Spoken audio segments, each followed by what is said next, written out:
Evelyn Carter pressed both hands flat against her chest and said, "Please, don't." Her voice didn't shake. That was the part that stopped Caleb cold.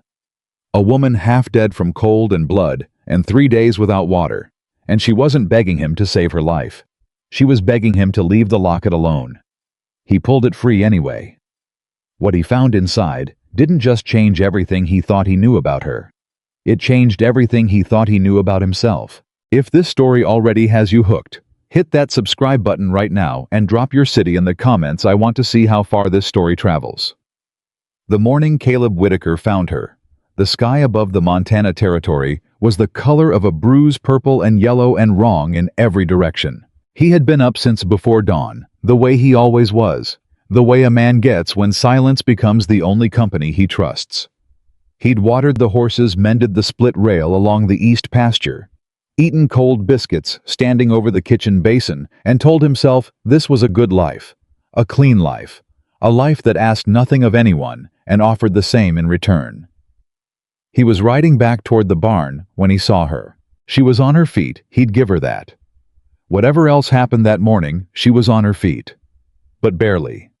She stood at the wooden gatepost at the end of his property line, with one hand gripping the top rail so hard, her knuckles had gone white, and her whole body was doing that thing a person does when they are refusing to fall through sheer force of stubbornness. Her dress was the color it gets when brown fabric has been soaked and dried and soaked again too many times.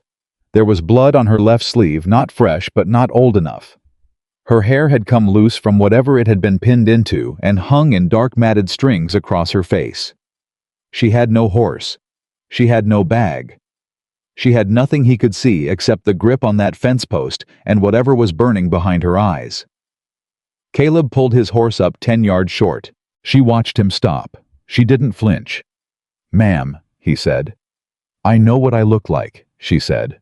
Her voice was rough, like she'd been breathing dust for days. "Don't say anything about it." He didn't. He looked at her sleeve instead. "That needs tending." "I've had worse." "I don't doubt it." He swung down from the saddle slowly, the way you move around something wild that hasn't decided yet whether to run. "But it still needs tending." She let go of the fence post. He watched her make the decision to do it, watched her spine straighten a half-inch, watched her shift her weight so that she was standing under her own power and not the post's. It cost her something. He could see that plainly. But she did it. "I'm not asking for charity," she said. "I know. I'm not asking for anything. You're standing at my gate." Her jaw tightened. "I needed to rest. I'll move on." "Where?" he asked. Not accusing, just honest. She didn't answer that, which told him everything. Caleb looped his reins around the post 3 feet from where her hand had just been, and he walked to her. He stopped an arm's length away and looked at her straight the way his father had taught him to look at a person when you actually want to know what they're made of. What he saw was exhaustion, so deep it had gone past pain and come out the other side into something quiet and dangerous.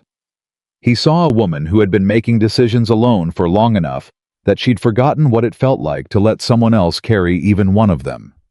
He saw the locket. It hung at her throat on a thin chain, silver or something that had once been silver, and her right hand went to it the second she noticed him looking. Just a brush of her fingertips. Like a reflex. Like touching it was something she did without thinking, the way you check for your wallet or your keys. "What's your name?" he asked.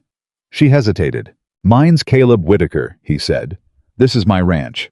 I've got a clean bandage and a kettle that's still warm, and I'm not going to ask you for a single thing in return. But I'd like to know what to call you." Another pause. Then, "Evelyn. Evelyn Carter." He nodded once. "Miss Carter. Come on then." She didn't move right away. She looked at the house, then at him, then at the open gate, and he understood she was running calculations he wasn't privy to. Weighing something. "I don't trust easily," she said. "Neither do I," he said. "Hasn't killed me yet." She almost smiled. Just the faintest pull at one corner of her mouth. Then she walked through the gate. Inside, she sat at his kitchen table, with the kind of careful stillness that comes from not wanting to take up too much space, and he brought the kettle and the cloth and the small tin of salve. His neighbor Mrs. Holt had pressed on him 3 winters ago when he'd sliced his hand on a rusted hook. She had rolled her sleeve up herself before he got back. The cut ran 4 inches along her forearm, clean edges, not an accident. Caleb set everything down. He looked at the cut. He looked at her. "Knife?" she said before he could ask. "I know what you're thinking. It wasn't that kind of knife. A man grabbed me. We argued about it." "Did you win?" "I'm here," she said flatly. "He's not." He pressed the cloth to her arm, and she didn't make a sound, didn't so much as draw breath any different, and he found himself thinking that whatever this woman had lived through it had not made her small. It had made her the opposite of small. "Where are you from?" he asked. "North," she said. "That covers a lot of territory." "Yes," she said. "It does." He didn't push. He worked it, wrapped it clean, pressed the edges together with a strip of cloth the way Mrs. Holt had shown him, and when he was done, she looked at the bandage for a long moment with an expression he couldn't quite name. "Thank you," she said, like the words cost her something. "You're welcome," he said, like they didn't. She drank the tea he put in front of her in 3 long swallows and set the cup down carefully. The locket moved with her breathing. He kept his eyes off it. He was good at keeping his eyes off things he knew he shouldn't look at. "How long have you been walking?" he asked. A pause. 3 days. 3 days from where? She looked at the table. "From a place I can't go back to." Caleb sat down across from her. He laced his hands together on the tabletop, and he said very quietly, "Miss Carter, I'm not going to pretend I don't have questions, but here's what I know right now. You're hurt, and you're tired, and it's going to rain before noon. I've got a spare room with a clean bed and a door that locks from the inside. You can stay tonight." She looked up at him. "Why?" "Because it's the right thing to do." "People don't always do the right thing." "No," he agreed. "They don't, but I do."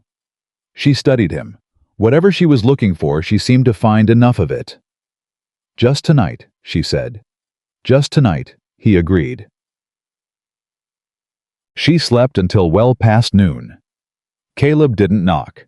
He left bread and dried meat and another cup of tea outside the door and went back to his horses and his fences and the 1,000 small tasks that made up a day on a working ranch. But he thought about her. He thought about the way she'd stood at that gatepost already, at the absolute limit of what a body can take and still refusing to let herself sink below it. He thought about the cut on her arm and the man she'd implied she'd left behind. He thought about the locket and the way her hand had gone to it without thought, and the expression that had crossed her face when she thought he was looking at it. He'd seen that expression before, not on a person, on an animal. A horse that had been hit too many times that flinched from every raised hand, not because it was broken, but because it was remembering. He thought without meaning to, that he understood that. She came out in the late afternoon when the light had gone golden and flat across the pasture. She'd washed her face and done something with her hair, and she stood in the doorway of the barn, where he was working with her arms crossed, and watched him for a minute before she said anything. "You've got a good operation here," she said. He glanced up. "Mostly. The east fence needs more than that rail you patched. The post is rotted 3 inches down." He set down the brush he'd been using on the mare's flank. "You could see that from here. I walked the fence line when you were in the house." She came further into the barn. "Your water trough by the south pasture has a slow leak, and the hay in that back corner is starting to mold on the bottom layer. You'll want to move it before it spreads." He stared at her. "I grew up on a ranch," she said simply. "Where?" She moved past the question like it wasn't there. "I'm not helpless, Mr. Whitaker. I don't need to be handled. If I'm going to sleep under your roof tonight, then I want to earn it." "You don't have to earn anything." "I want to," she said, flat, final, the way a person says something when they've decided it isn't up for debate. He picked the brush back up. "All right, Miss Carter. You see those saddles along the wall? Third one from the left needs the stitching redone on the left stirrup leather. Threads in the red tin on the shelf." She found the tin. She sat on the bench. She worked. They didn't talk for an hour. It wasn't uncomfortable, which surprised him. Caleb had gotten used to silence as a kind of armor, not peace exactly, but the absence of having to explain himself to anyone. This was different. This was just two people sharing space without demanding anything from each other. He found it easier to breathe than it had been in a while. At supper, she asked him how long he'd been alone on the ranch. He turned the question over. 7 years, he said. She nodded. Why? It stopped making sense to do it any other way. She looked at him across the table. Something happened. Things happen to everyone, Miss Carter. They do, she said. But they don't make everyone into a man who lives alone on a Montana ranch and opens his gate for a stranger with no questions asked. He considered that. My father believed a good man is measured by what he protects, not what he owns. She was quiet for a moment. Your father sounds like he was a good man, she said. He was. Caleb picked up his fork. He died when I was 22. Left me this land. I've been trying to be worth it ever since. Evelyn set down her knife. She looked at him with something that wasn't quite pity, and wasn't quite recognition, and was something right between the two. I'm sorry, she said. Don't be. He had a good life. He paused. Did I what? Have a good life, before? A long silence. Parts of it, she said finally. She meant to leave in the morning. He saw it in how she sat at breakfast, straight, already half gone, eating quickly with her eyes on the door. The bag she'd borrowed, his spare canvas sack, to put her few things in, sat at her feet under the table. Then Tom Hatcher rode up the lane. Caleb saw the horse first through the kitchen window, and he felt something shift in his gut that he paid attention to, because he'd learned over the years that his gut was faster than his brain in the ways that mattered.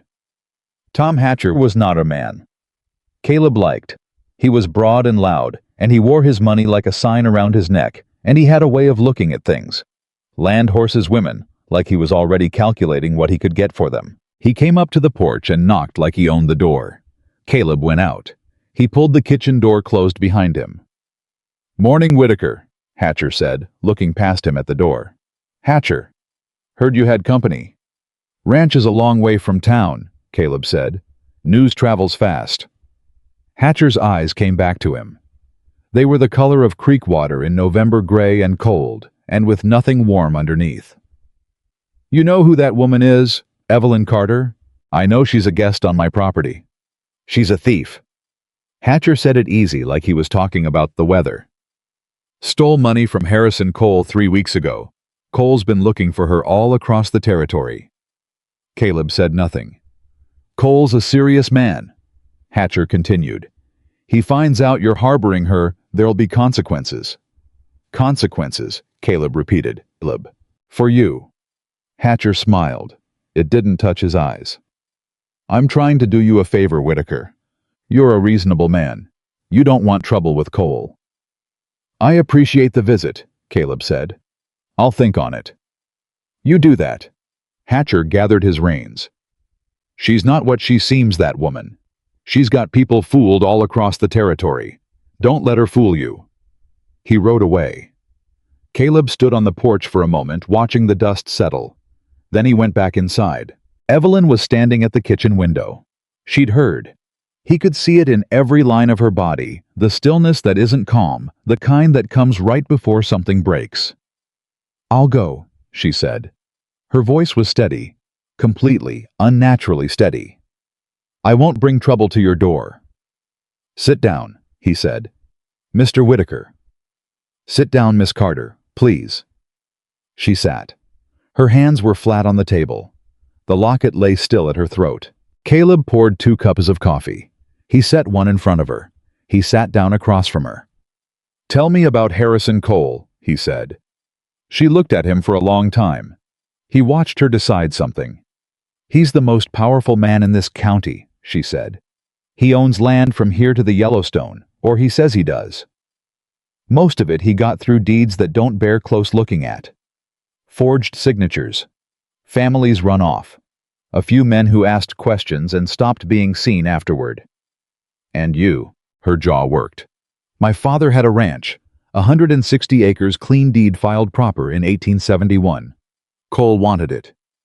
When my father wouldn't sell, Cole found a way to make the deed disappear from the county records.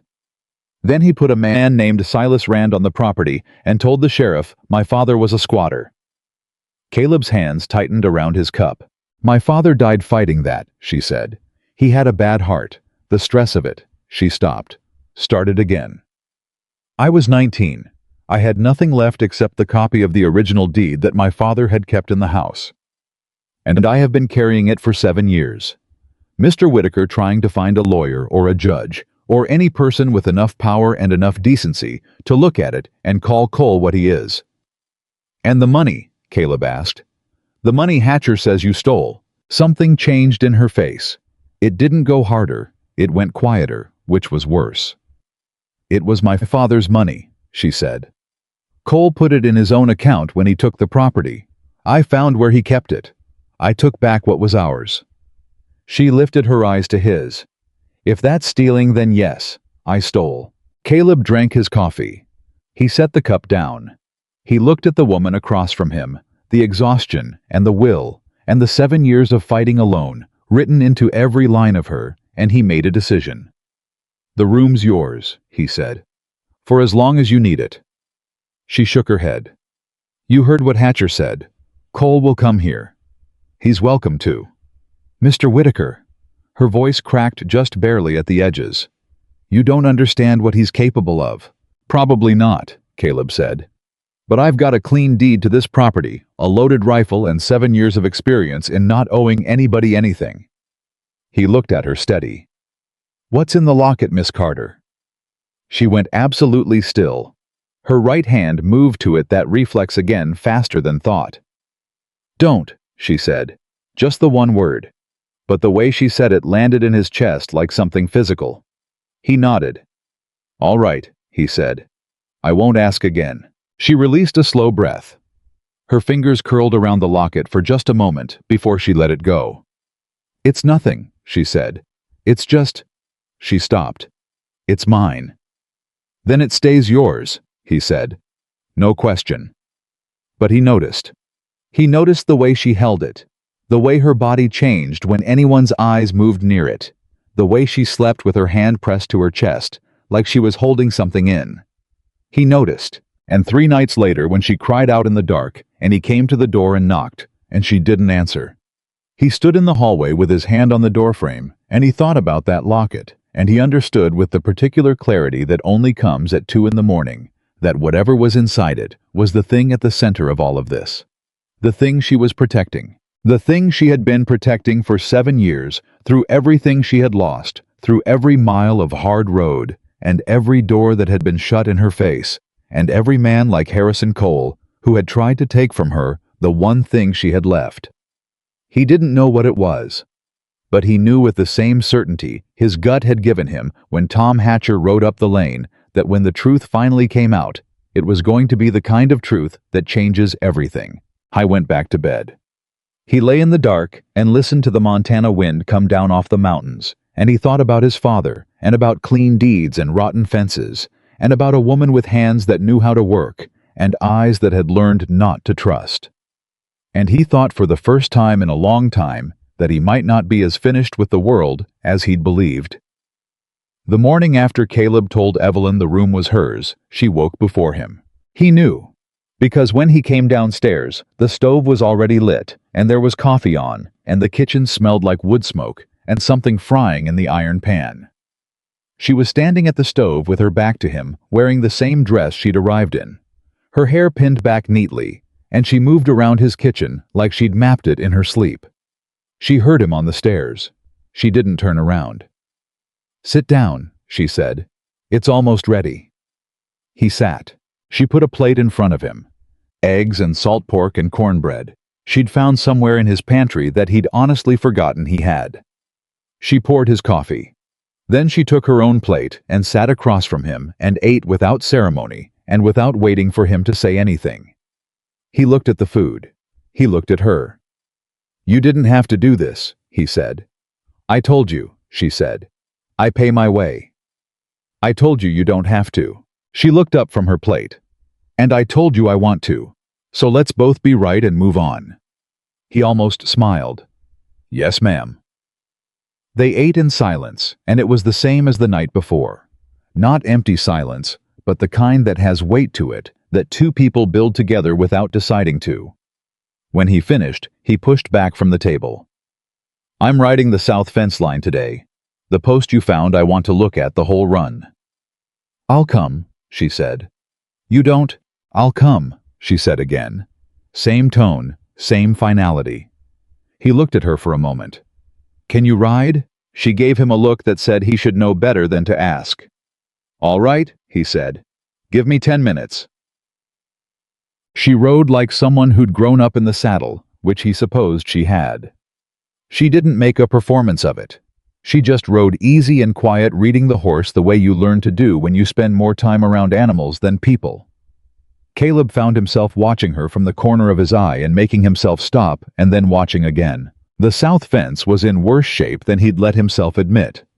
She walked the line beside him while he checked each post, and she didn't say "I told you so," even when she clearly could have, and he appreciated that more than he'd expected to. You'll need at least 14 new posts, she said, and this corner brace needs to come out entirely and reset. I know. Do you have the lumber? Not enough. Then you'll need to go into town. She paused. I won't go with you. He stopped checking the wire and looked at her. Miss Carter. I know what people are saying, she said. She kept her eyes on the fence.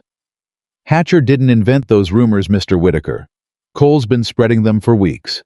By now, every person in Harlan knows my name and knows Cole's version of what I am. She finally looked at him.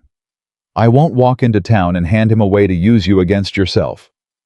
I'm not afraid of Harrison Cole. I know you're not. I'm asking you to be smart instead. He held her gaze. She held his right back, and there was no give in her at all. No softness designed to persuade him, just a straight, clear line of argument laid out like fence wire. All right, he said. I'll go alone. Thank you. They walked back up the fence line, and after a while she said without looking at him, How many acres? 412.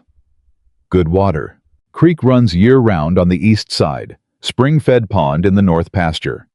How many horses are you running? 11. Was 14, but I sold 3 last fall to get through the winter. She nodded slowly. You could run 20 on this grass. Maybe more if you rotated the south pasture properly. He glanced at her. You thinking like a ranch owner? I'm always thinking like a ranch owner, she said quietly. It's the only thing I know how to think like. I didn't say anything to that. He didn't have to. I went to town the next morning. He left early, and he rode straight, and he didn't stop at the saloon or the general store for anything extra, just the lumberyard and back. He was in and out in under 2 hours. But not before Walt Greer, who ran the lumberyard and had a mouth like a leaking bucket, said to him across the counter, Heard you got yourself a boarder, Whitaker. I've got a guest, Caleb said. That Carter woman. I didn't say that. Walt leaned on the counter. He was a small man with big opinions, and he delivered them all with the same expression of sorrowful authority. Cole's man was in here yesterday. Said Cole's offering a reward, $50 to anyone who brings information on her whereabouts. Caleb looked at him. His voice stayed flat. You got my lumber order. I'm just telling you what I heard. And I heard you, my lumber Walt.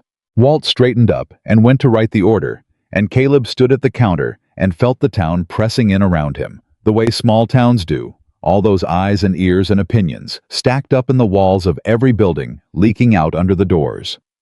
He'd lived near Harlan for 7 years, and he'd kept his distance by design, and that distance had served him well.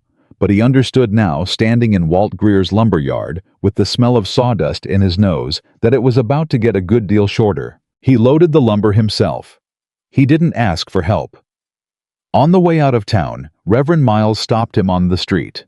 Miles was a good man, or he meant to be, which wasn't always the same thing, and he came up to Caleb's wagon with his hat in his hands, and his face arranged into an expression of genuine concern.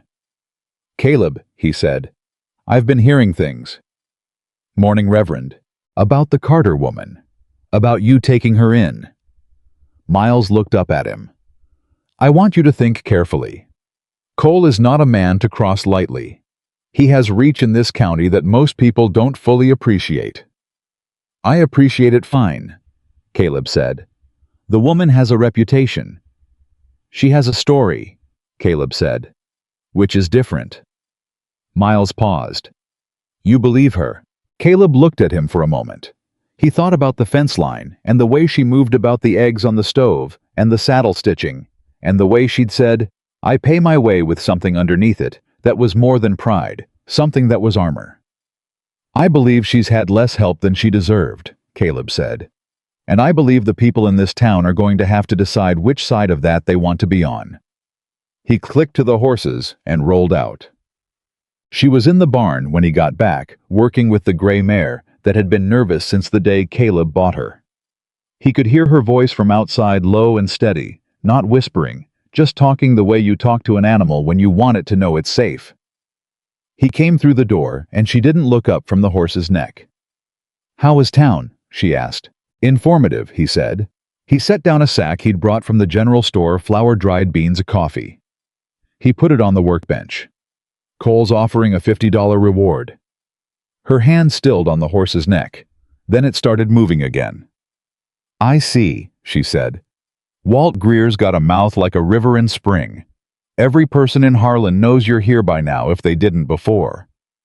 Then I should leave. She said it quietly. Not resigned, just practical the way she said most things. Or, Caleb said, we figure out what we're going to do about it. She turned to look at him then. She left her hand on the horse's neck, but she turned her whole body toward him, and he could see her working through it.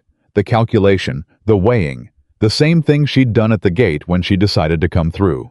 There's nothing to figure out, she said. Cole has money and power and the sheriff in his pocket. I have a piece of paper that nobody in this territory is willing to look at. I know a man in Billings, Caleb said. A lawyer. He's not in Cole's pocket because he's never needed to be. He's got money of his own and a reputation he cares about. Evelyn stared at him. You'd do that? I'd send a letter. See if he'd look at your deed. Why? She said. And it wasn't suspicious. This time, it was something rawer than that, something that had been asked so many times without an answer that the asking itself had become a wound. He met her eyes. Because it's the right thing. You keep saying that. It keeps being true. She looked at him for a long, still moment. The horse shifted under her hand, and she settled it without looking away from Caleb. The deed is in the locket, she said. He didn't react. He'd known it was something like that. He'd known for days. It's folded small, she continued. My father did it the night before the men came. He put it in my mother's locket, and he told me to keep it no matter what. He said if I lost the locket, I'd lose the only proof we ever had. Her voice was completely level. It was the levelness of a person who has told the story so many times inside their own head that they've burned the emotion out of the telling, and only the facts remain. I've been wearing it for 7 years. Can I see it? He asked. No, she said, immediately. Not yet. He nodded. All right. I'm sorry, she said. I know that's... Don't apologize, he said. It's yours. It stays yours until you decide different. She turned back to the horse. He could see her shoulders drop a quarter-inch, the release of something held too long. Write your letter, she said. Mr. Whitaker. Caleb, he said. A pause. Caleb. He wrote it that evening at the kitchen table, while she sat across from him with a cup of tea and the saddle stitching she'd moved on to without being asked. He wrote to James Aldrich in Billings, 2 pages plain and direct, the way you write to a man who doesn't need it dressed up. He laid out what Evelyn had told him. He described the deed, the original filing date, the county records that had gone missing, Harrison Cole's acquisition of the property, and the methods used. He did not editorialize. He let the facts speak. When he was done, he passed it across the table. She read it without expression. She read it twice. Then she set it down and pushed it back toward him. It's accurate, she said. Is there anything I missed? She thought. The man who removed the deed from the county records. His name was Fletcher Dunn. He was Cole's property agent for 6 years. He died in 1879, fell from his horse, they said. Caleb looked at her. There were people who didn't believe it was an accident, she said. Fletcher knew too much. When he was gone, the last person who might have confirmed my father's filing was gone too. Caleb picked up the letter and added the detail. He sealed it. He looked at the envelope. I'll send it tomorrow, he said. And then what, she said. Not impatient, not hopeless, just looking ahead the way a woman who has been planning for 7 years looks at the next step. Then we wait, he said. And while we wait, we fix the south fence. She looked at him. She picked up the saddle leather again. You're a strange man, Caleb Whitaker, she said. I've been told. I mean it as a compliment. He picked up his coffee. I know. 3 days passed. 3 days of work and meals, and the gradual, almost invisible loosening of something that had been wound very tight in both of them. She fixed the fence posts alongside him, swinging a hammer with the same businesslike efficiency she brought to everything. She reorganized his tack room in a way that made him admit privately that she understood systems better than he did. She found the mold in the hay just in time, and they moved the whole back corner of the barn in an afternoon without much talking, just the shared language of two people doing a job. In the evenings they talked, not about Cole, not about the deed, about other things, his father, her father, the particular way grief lands differently on different people. She told him about learning to read by lamplight after her mother died, her father spelling out words with his thick finger on the page of a worn Bible. He told her about the horse he'd loved as a boy, a brown and white paint called Douglas, who'd gone lame in the winter of '71 and had to be put down, and how he'd cried in the hayloft for 2 days, and his father hadn't said a word about it then or ever, which was the most respectful thing anyone had ever done for him. She laughed at that. A real laugh, brief and unguarded, surprised out of her, and he felt something in his chest, do something he didn't entirely have a name for. Your father sounds like he understood men, she said. He understood people, Caleb said. He said the worst thing you can do for someone who's hurting is make them feel ashamed of it. She was quiet for a moment. He was right. He usually was. She looked at the fire. My father was like that too. He never told me I couldn't do something because I was a girl. He just told me if I wanted to do it, I'd better learn to do it right. A pause. He taught me surveying, land measurement, reading deed boundaries. He said a woman who understands her own land can never truly be stolen from. Except she can, Caleb said, softly, without accusation. Except she can, she agreed, just as softly. When they use the law against you, when they own the people who are supposed to enforce it. Not all of them. She looked at him. The firelight moved across her face, and the locket lay still at her throat, and she looked at him with those eyes that had learned not to trust and were making an exception in real time, visibly right in front of him. No, she said. Not all of them. On the 4th day, Tom Hatcher came back. He didn't come alone this time. He brought 2 men. Caleb didn't recognize big men with the kind of faces that have done hard things and stopped feeling bad about it. They rode up to the house at mid-morning while Caleb was at the woodpile and Evelyn was inside. Caleb set down his axe. He didn't pick it back up. He walked to the porch with his hands loose at his sides. Hatcher, he said. Whitaker. Hatcher looked past him at the house. His eyes were doing the calculation thing they always did. She's still here. My guest situation is my business. It's become Cole's business, Hatcher said. Which means it's mine. He shifted in the saddle. Cole's giving you one more chance to do the sensible thing. Hand her over, we're done here. You keep your ranch, you keep your horses, you keep your clean reputation. Everybody walks away happy. Nobody's walking away unhappy either way, Caleb said. Miss Carter isn't going anywhere with you. One of the men behind Hatcher moved his horse half a step forward. Caleb looked at him. Just looked. The man stopped.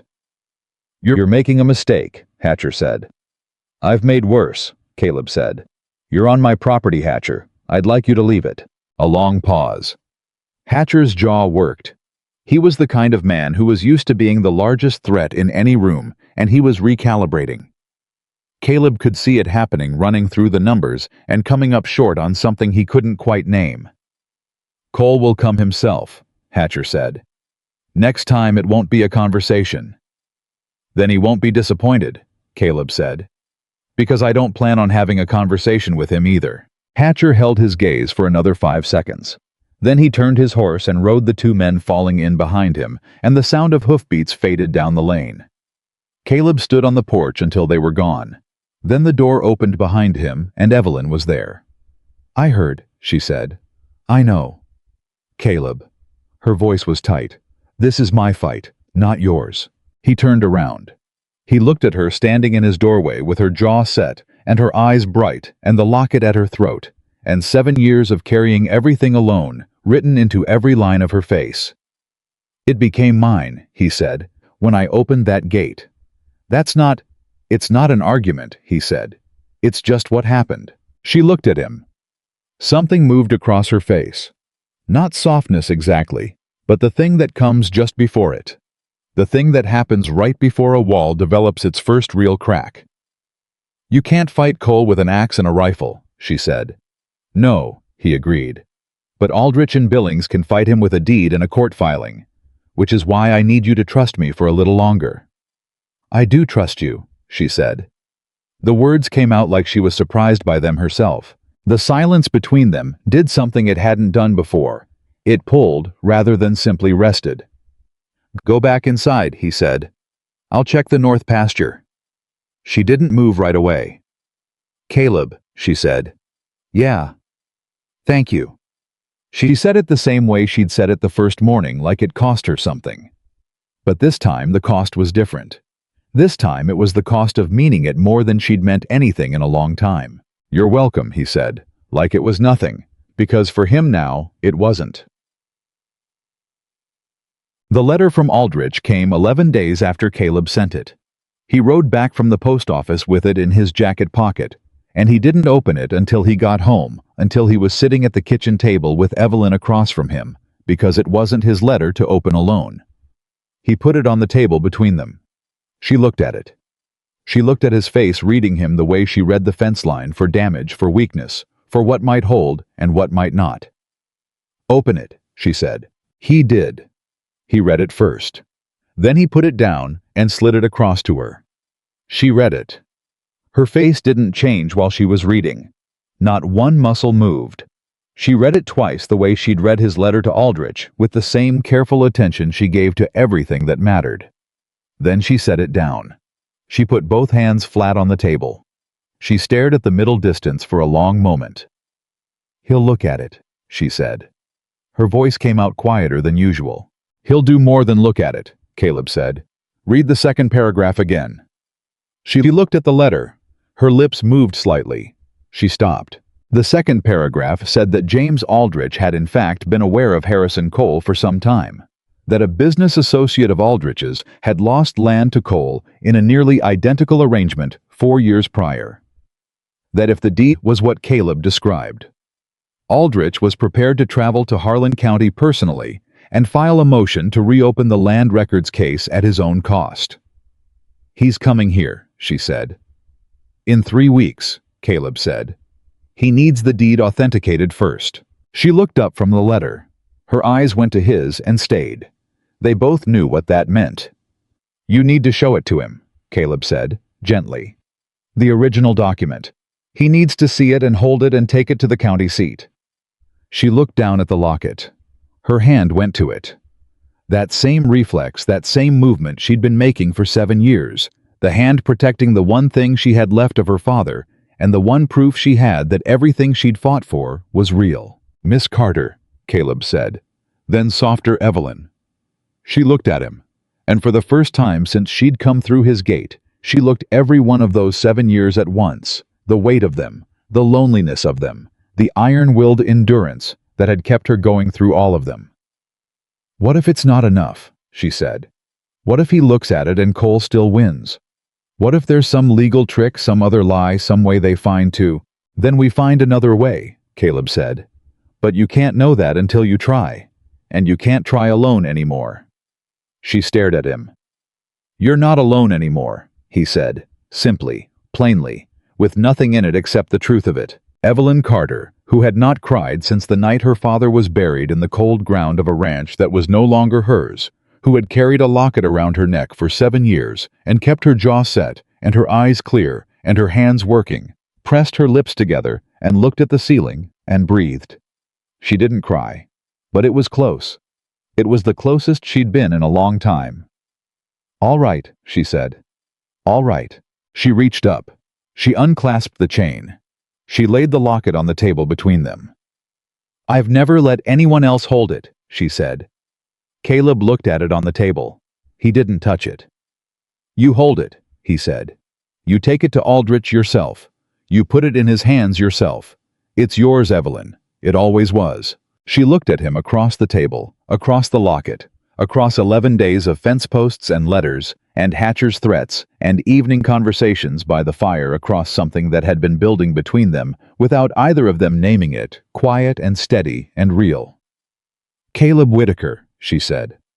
"I don't know what I would have done if I hadn't found that gate." He picked up his coffee cup. He looked at her over the rim. "You'd have found another one," he said. Eventually, she shook her head. "No," she said. "I was done. I just didn't know it yet." He set the cup down. He looked at the woman across from him.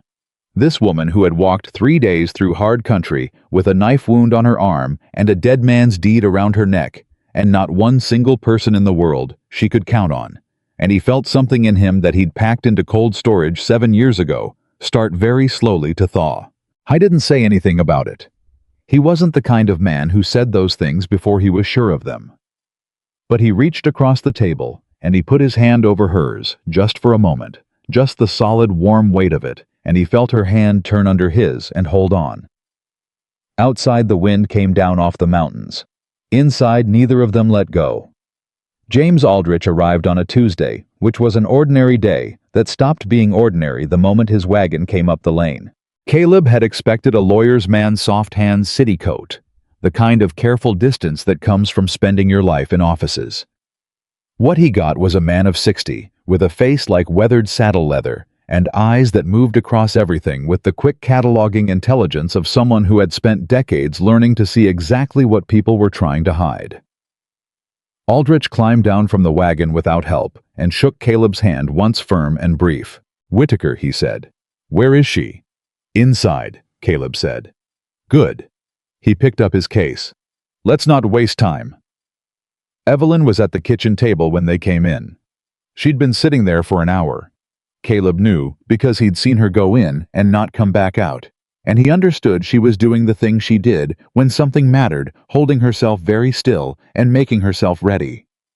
She stood when Aldrich came through the door. He stopped. He looked at her the way he'd looked at everything, quick, complete, nothing wasted. "Miss Carter," he said. "Mr. Aldrich." "Sit down," he said. "Both of you. I've been in a wagon for 2 days and I'd like to get to it." They sat. Aldrich put his case on the table and opened it and took out a legal pad and a pen and a folder of papers that he set to one side without explaining. Then he looked at Evelyn. "Tell me everything," he said. "From the beginning. Leave nothing out." She told him. She told him all of it. Her father's filing in 1871, the deed registration at the county office, the 2 years of quiet ownership before Cole's men appeared, the surveyor who came to their door claiming the boundary markers were wrong, the legal notice that arrived 6 weeks later saying the Carter land had been filed under a different name, her father's trips to the county seat, the records that had changed the magistrate who wouldn't hear the case, Fletcher Dunn and his convenient death the years after the money, the reason she'd taken it, Aldrich wrote. He didn't interrupt. He asked 3 questions, all of them precise, all of them the questions of a man who already understood the architecture of what he was hearing and was filling in the specific measurements. When she finished, the room was quiet. Aldrich looked at his notes. Then he looked at her. "The deed," he said. Evelyn reached into the neckline of her dress. She'd moved the locket there from the chain worn against her skin, the way she always kept it. She brought it out and set it on the table. Aldrich looked at it but didn't touch it. "May I?" he said. She nodded. He picked it up. He opened it carefully with the particular delicacy of a man who understood what he was handling. He unfolded the paper inside with his reading glasses on his nose, and he smoothed it on the table with both hands gently, like something that might tear. He read it. He read it for a long time. Caleb watched Evelyn watching Aldrich. She was perfectly still. Her hands were flat on her thighs. She was barely breathing. Aldrich looked up. "Miss Carter," he said, "this is a valid filing. Original county clerk stamp date witness signatures all consistent with Yellowstone County records from that period." He paused. "This is in legal terms the most important piece of paper in your life." Evelyn's throat moved. "Can it win?" Caleb asked. Aldrich looked at him. "It can win," he said. "But I want you both to understand what winning looks like. It does not happen quietly. Cole will fight it. He has a judge in his pocket in Miles City, and he'll file every countermotion available to him. It will take time. It will require depositions. It will require witnesses who are currently afraid to be witnesses." He looked at Evelyn. "And it will require you to be present, visible, and willing to put your name on a public record in a county where Cole has made your name into a weapon against you." Evelyn looked at him steadily. "I've been willing since the day my father died," she said. "I've just been waiting for someone willing to stand beside me." Aldrich nodded once. He folded the deed back with the same careful hands, put it in the locket, and pushed it back across the table to her. "Keep that on your person," he said. "Don't let it out of your hands for any reason." He picked up his pen. "Now, tell me about the witnesses. Who in this county knew your father's original filing? Who was present when Cole's men came?" "Sir." "They worked for 4 hours." By the time Aldrich folded his legal pad and closed his case, the sun was low, and Evelyn's voice was rough from talking, and Caleb had made coffee 3 times without anyone asking him to. Aldrich accepted it and drank it standing, looking out the kitchen window at the pasture. "There are 2 people who can corroborate your account," he said. "Agnes Whitfield, who you say witnessed your father's signature. She lives east of town," Evelyn said. "She's 73. She was afraid then, and she'll be more afraid now." "Afraid people can still tell the truth," Aldrich said. "Sometimes they just need to be asked properly." He turned from the window. "The second is Sheriff Daltrey." Caleb made a sound. "Daltrey's Cole's man." "Daltrey was Cole's man," Aldrich said. "I did some research before I came. Daltrey's up for re-election in November. Cole has started backing a younger candidate, a man named Pruitt, who will be entirely owned rather than merely cooperative." He looked at Caleb. "A man who realizes he's being replaced is sometimes open to reconsidering his loyalties." The room was quiet. "You're going to go talk to Daltrey," Caleb said. "I'm going to make him an offer," Aldrich said. "Information in exchange for cooperation in the legal proceeding. He testifies to what he witnessed, whatever that was, and I make sure his replacement doesn't happen the way Cole's planning it." "Can you do that?" Evelyn said. "I have associates on the Territorial Election Board," Aldrich said simply. "Yes." Evelyn stared at him. "You came prepared." "I came to win," Aldrich said. He picked up his case. "I'll need a room for the night, Whitaker. I want to go to Agnes Whitfield first thing in the morning before Cole hears I'm in the county." "Guest room's yours," Caleb said. Aldrich nodded. He looked at Evelyn one more time. 7 years, he said. "Yes," she said. "That's a long time to carry something alone." "It is," she said. "You won't carry it alone anymore." He said it the way he said everything. Matter of fact, no sentiment attached, just the clean statement of a thing that was now true.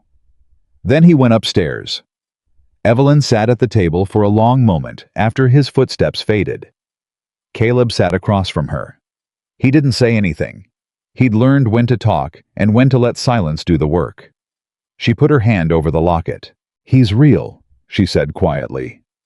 Not to Caleb exactly. More to herself. More to the part of herself that had spent 7 years being told there was no help coming, that the world had turned its back, that the kind of man who would stand up against Cole simply did not exist in this county or any other. "He's real," Caleb said. She looked at him. Something in her face shifted, not dramatically, not all at once. Just the ice shifts in late February, when the temperature has been climbing for days, invisible and internal, and then suddenly, a piece lets go.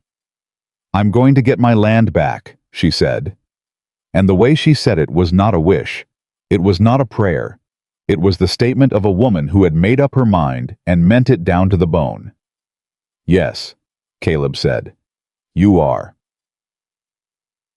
Cole found out about Aldrich by noon the next day.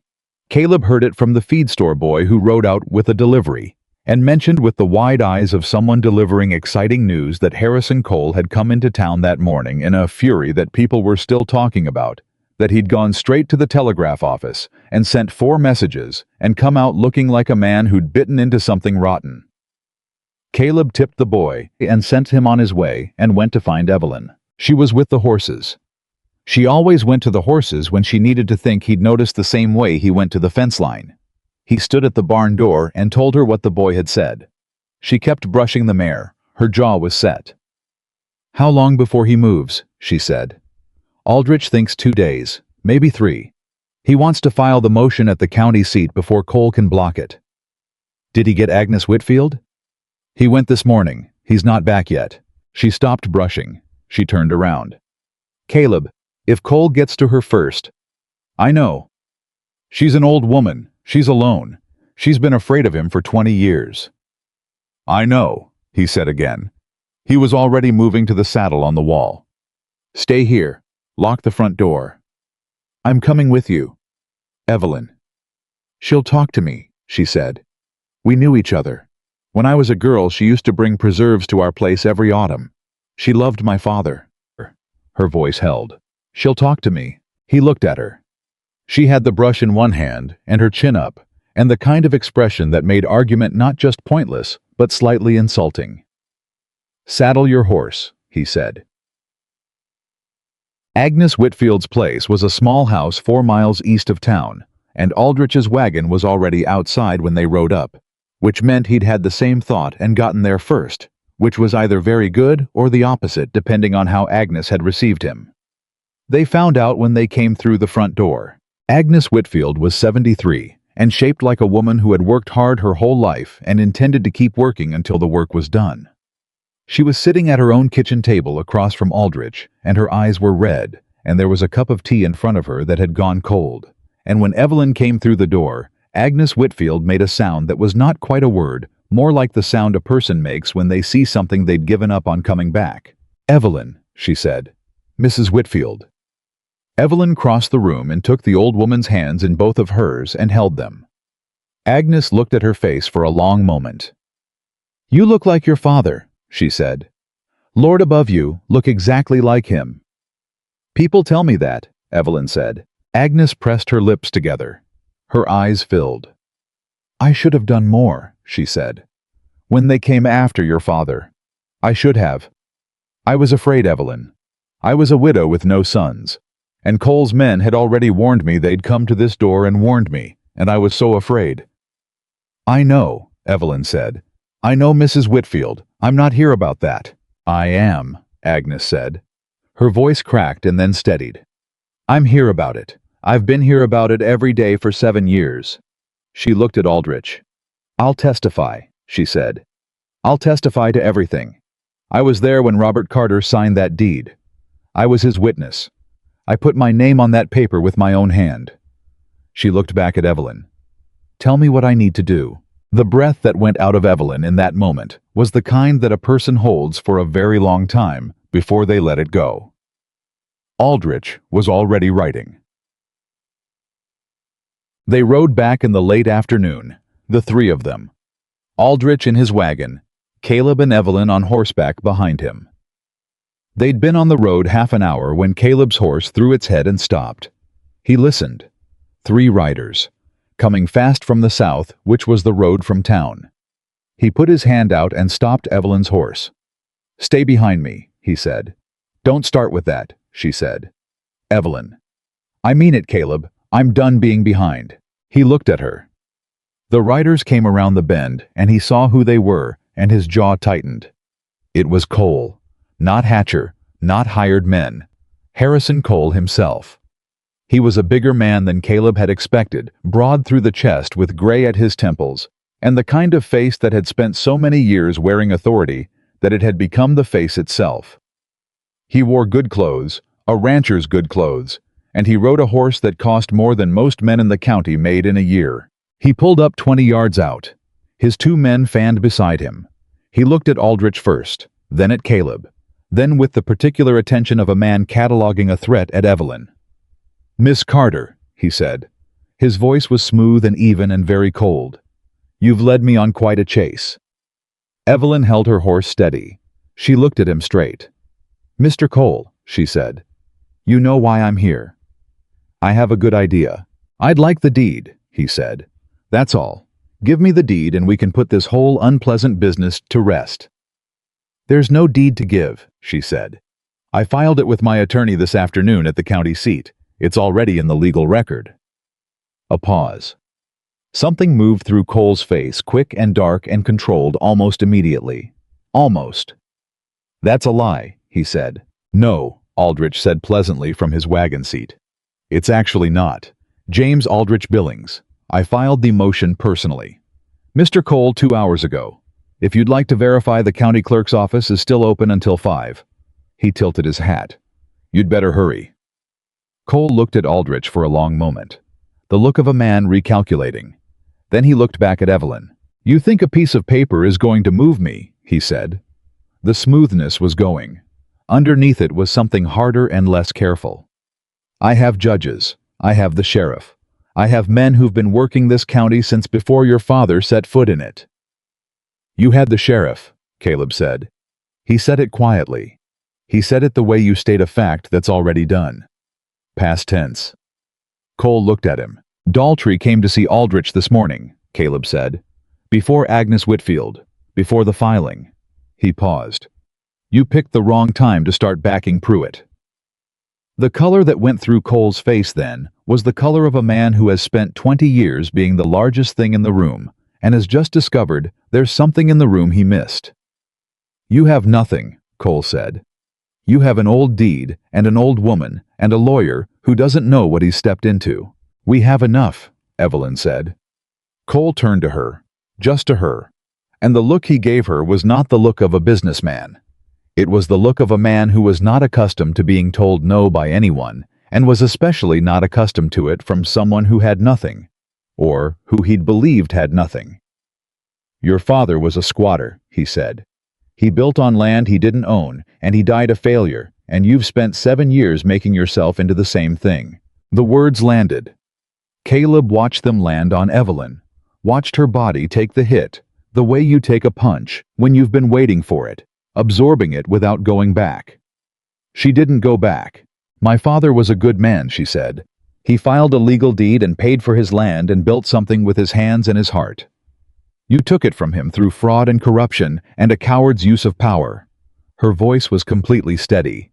"And I have his deed, and I have his witness, and I have his lawyer, and I have—" She paused, just one beat. "A man standing beside me who isn't afraid of you."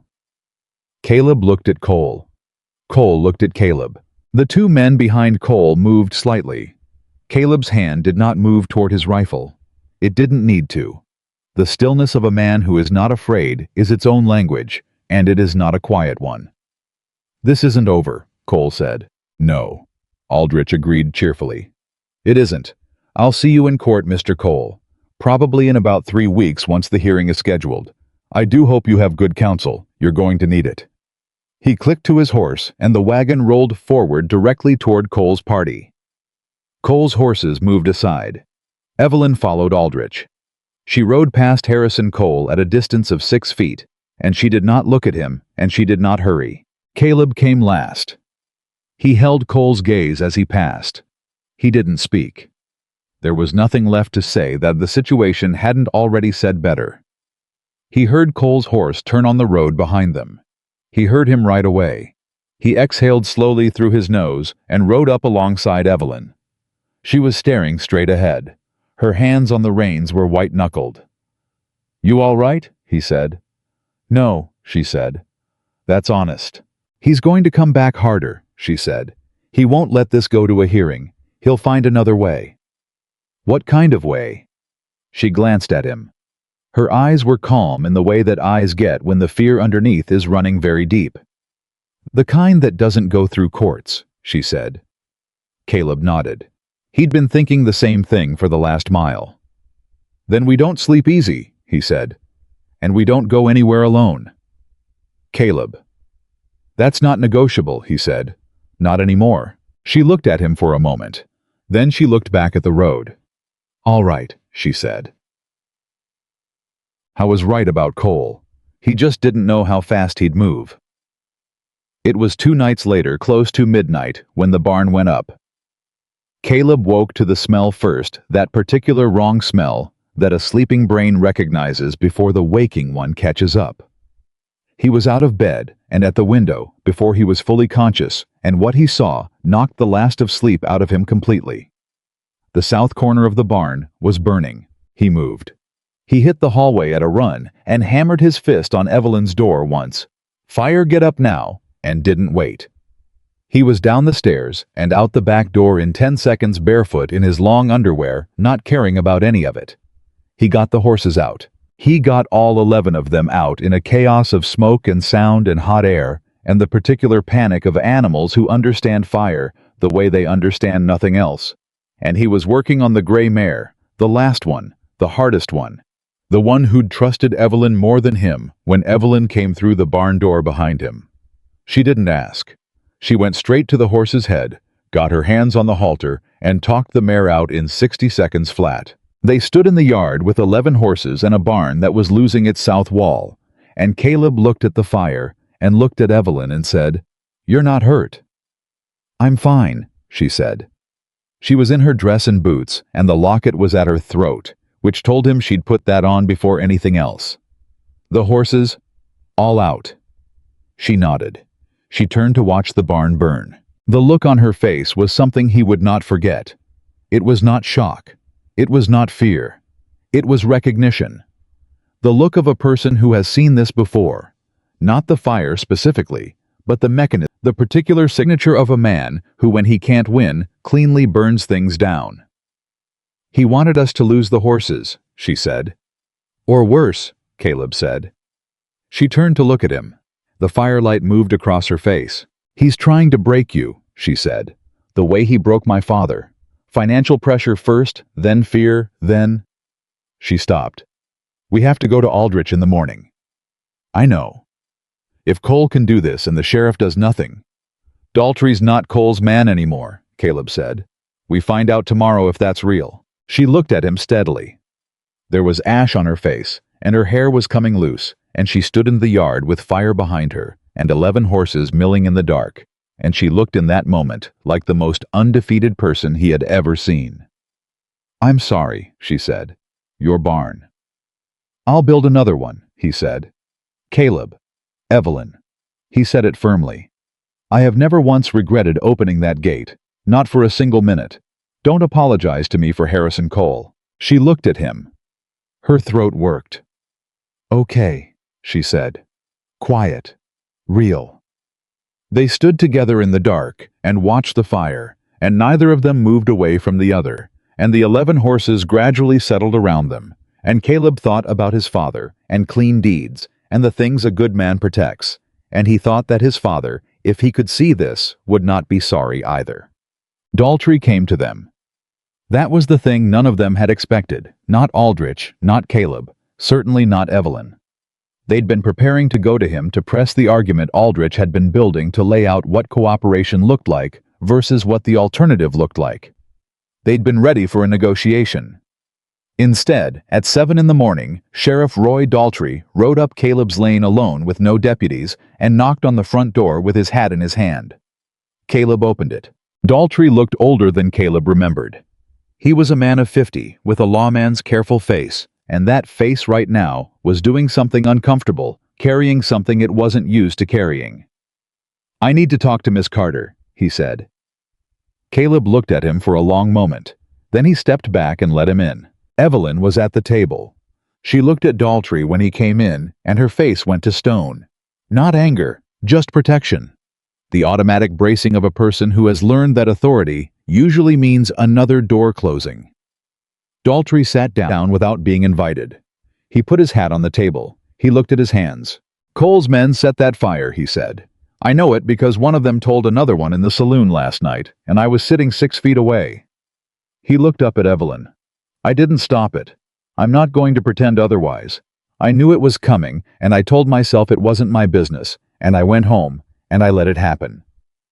The silence in the room was very loud. "I've been telling myself things like that for a long time," Daltrey said.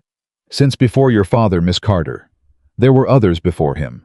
Good people who lost things they shouldn't have lost because I decided it wasn't my business." Evelyn said nothing. Caleb said nothing. Aldrich, who had come downstairs at the sound of the knock, stood in the kitchen doorway and said nothing. "I'll testify," Daltrey said. "Everything I know, every piece of it. The deed removal the magistrate Cole paid the men he used, what happened to Fletcher Dunn." He paused. "Fletcher didn't fall off his horse. He was pushed. I know because Cole told me himself afterward, as a way of explaining what happened to men who talked." Evelyn's hands were flat on the table. She was looking at Daltrey with an expression that was working through something very complicated very slowly. "Why now?" she said. Daltrey was quiet for a moment. "Because I watched your barn burn last night," he said, "and I thought about your father, and I thought about what kind of man I am, and I decided I didn't want to be that kind anymore." He looked at her directly. "I know that doesn't fix anything." "No," she said. "It doesn't. I know it's 20 years too late." "It is. But I'm here," he said. "And I'll do whatever Aldrich needs me to do." Evelyn looked at him for a long time. The way she looked at fences, measuring the damage, calculating what could hold, and what had to come out entirely. Then she looked at Aldrich. "Can we use him?" she said. "A sitting sheriff testifying to direct witness of corruption, including the cover-up of a homicide," Aldrich said. "Yes, we can use him." She looked back at Daltrey. "Then be useful," she said. "Because that's the only thing that matters to me right now." Daltrey picked up his hat. He stood. He looked at Evelyn one more time with the expression of a man who knows an apology is worth nothing but has nothing else to offer. "Yes, ma'am," he said. He walked out the door. Cole's next move came faster than any of them expected, and it came from a direction none of them had anticipated. It came through the church. Reverend Miles arrived at the ranch the following afternoon with 3 members of his congregation, respectable women, the kind who organized harvest suppers and sat in the front pew and whose opinions carried weight in a small town. The way small stones dropped in still water carry rings. They came to Caleb's door with expressions of solemn concern, and they asked to speak with Evelyn. He let them in because Evelyn asked him to. They sat in his parlor. He didn't have much of a parlor, just a room with chairs that he never used, and the eldest of the 3 women, a Mrs. Paulson, spoke for them all. "Miss Carter," she said, "we have come sincerely out of concern for you and for the well-being of this community. We are worried that you do not understand the forces you are contending with. Harrison Cole is a man who has built this county. The bank, the school that charges fees most families can't pay," Evelyn said. "The bank that called in loans the year of the drought. The road he built to his own property with county tax money." She looked at Mrs. Paulson. "Go on." Mrs. Paulson pressed her lips together. "We believe that a graceful resolution might be possible. Cole is willing to offer you a settlement. Money. Enough to start somewhere else, somewhere fresh. He is willing to let the matter go if you will withdraw the filing and—" "No," Evelyn said.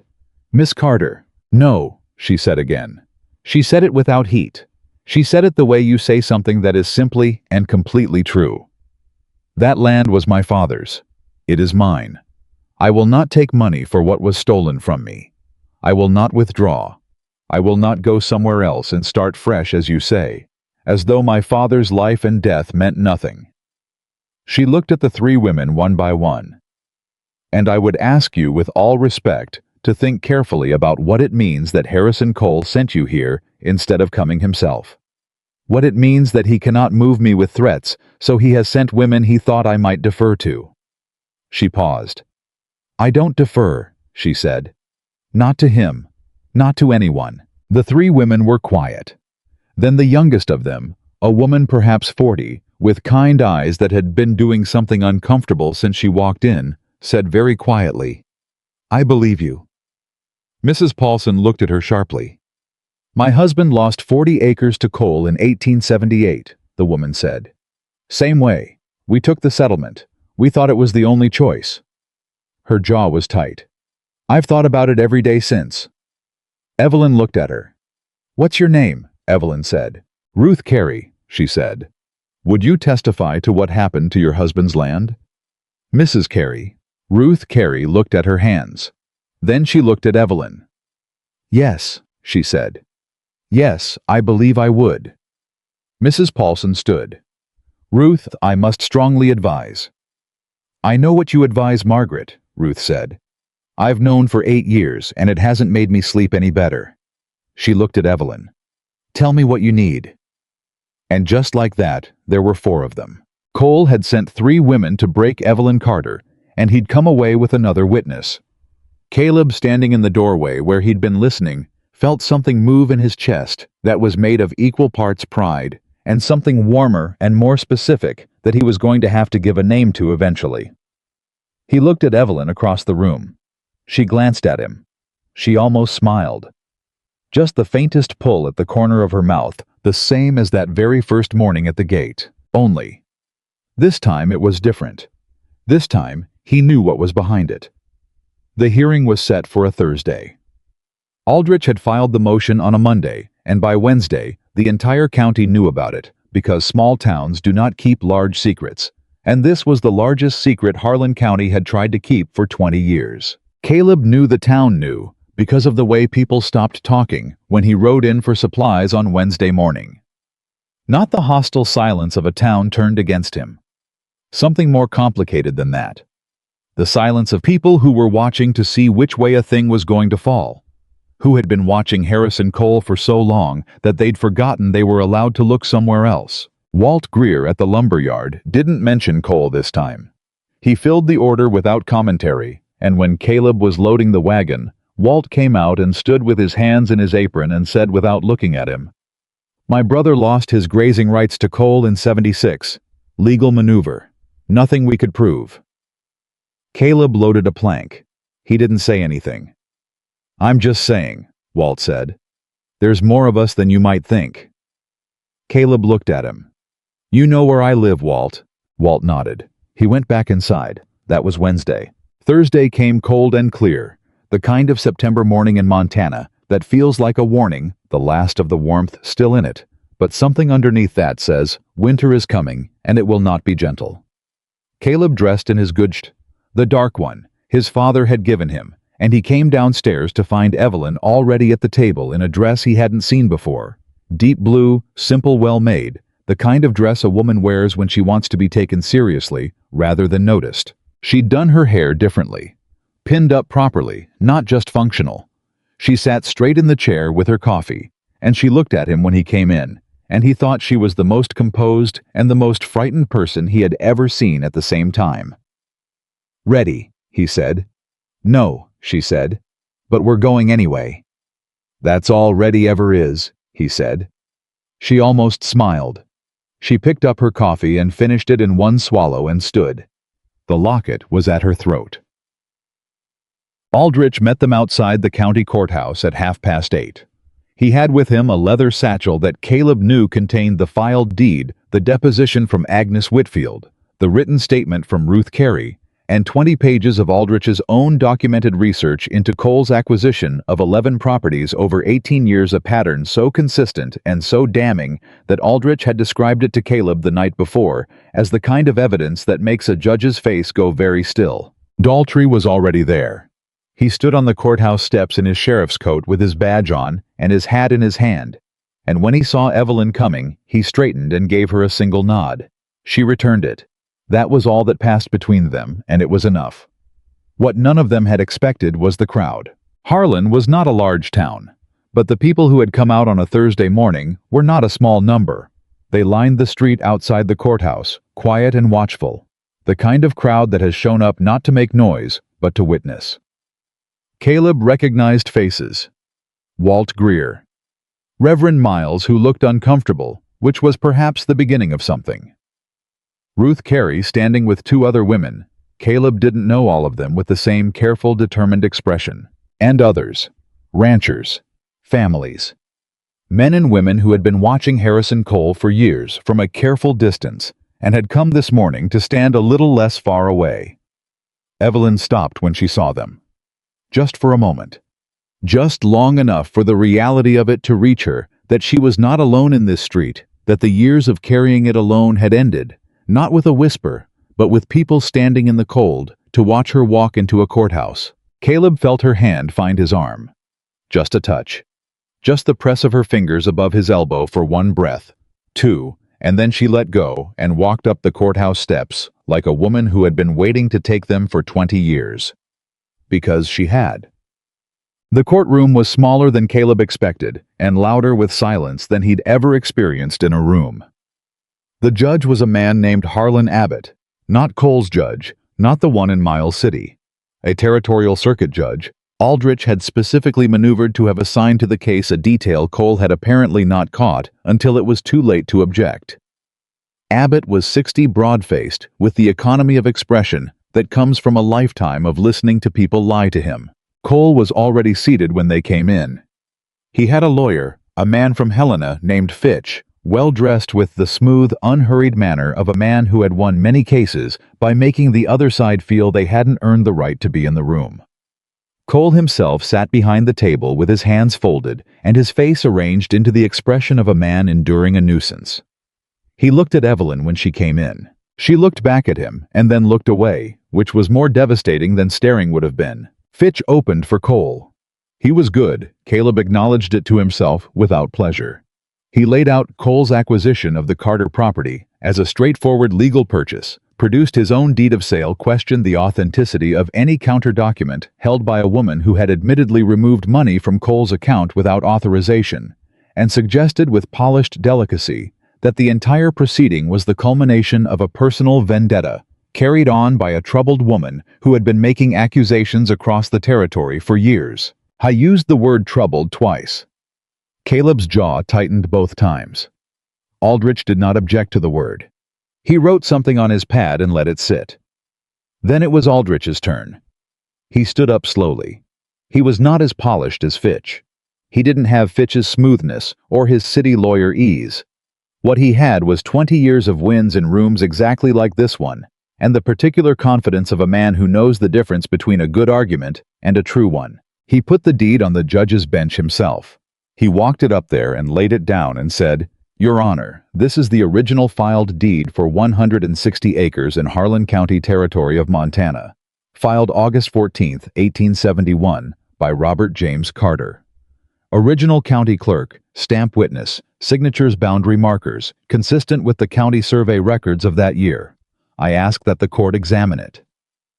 Abbott looked at it for a long time. Fitch said, "Your Honor, the authenticity of that document." "I can see what it is, Mr. Fitch," Abbott said. He kept looking at the deed. Then he looked at Aldrich. "Your witnesses." Agnes Whitfield took the stand first. She was 73 years old, and she walked to the witness chair with a cane and sat down and folded her hands in her lap.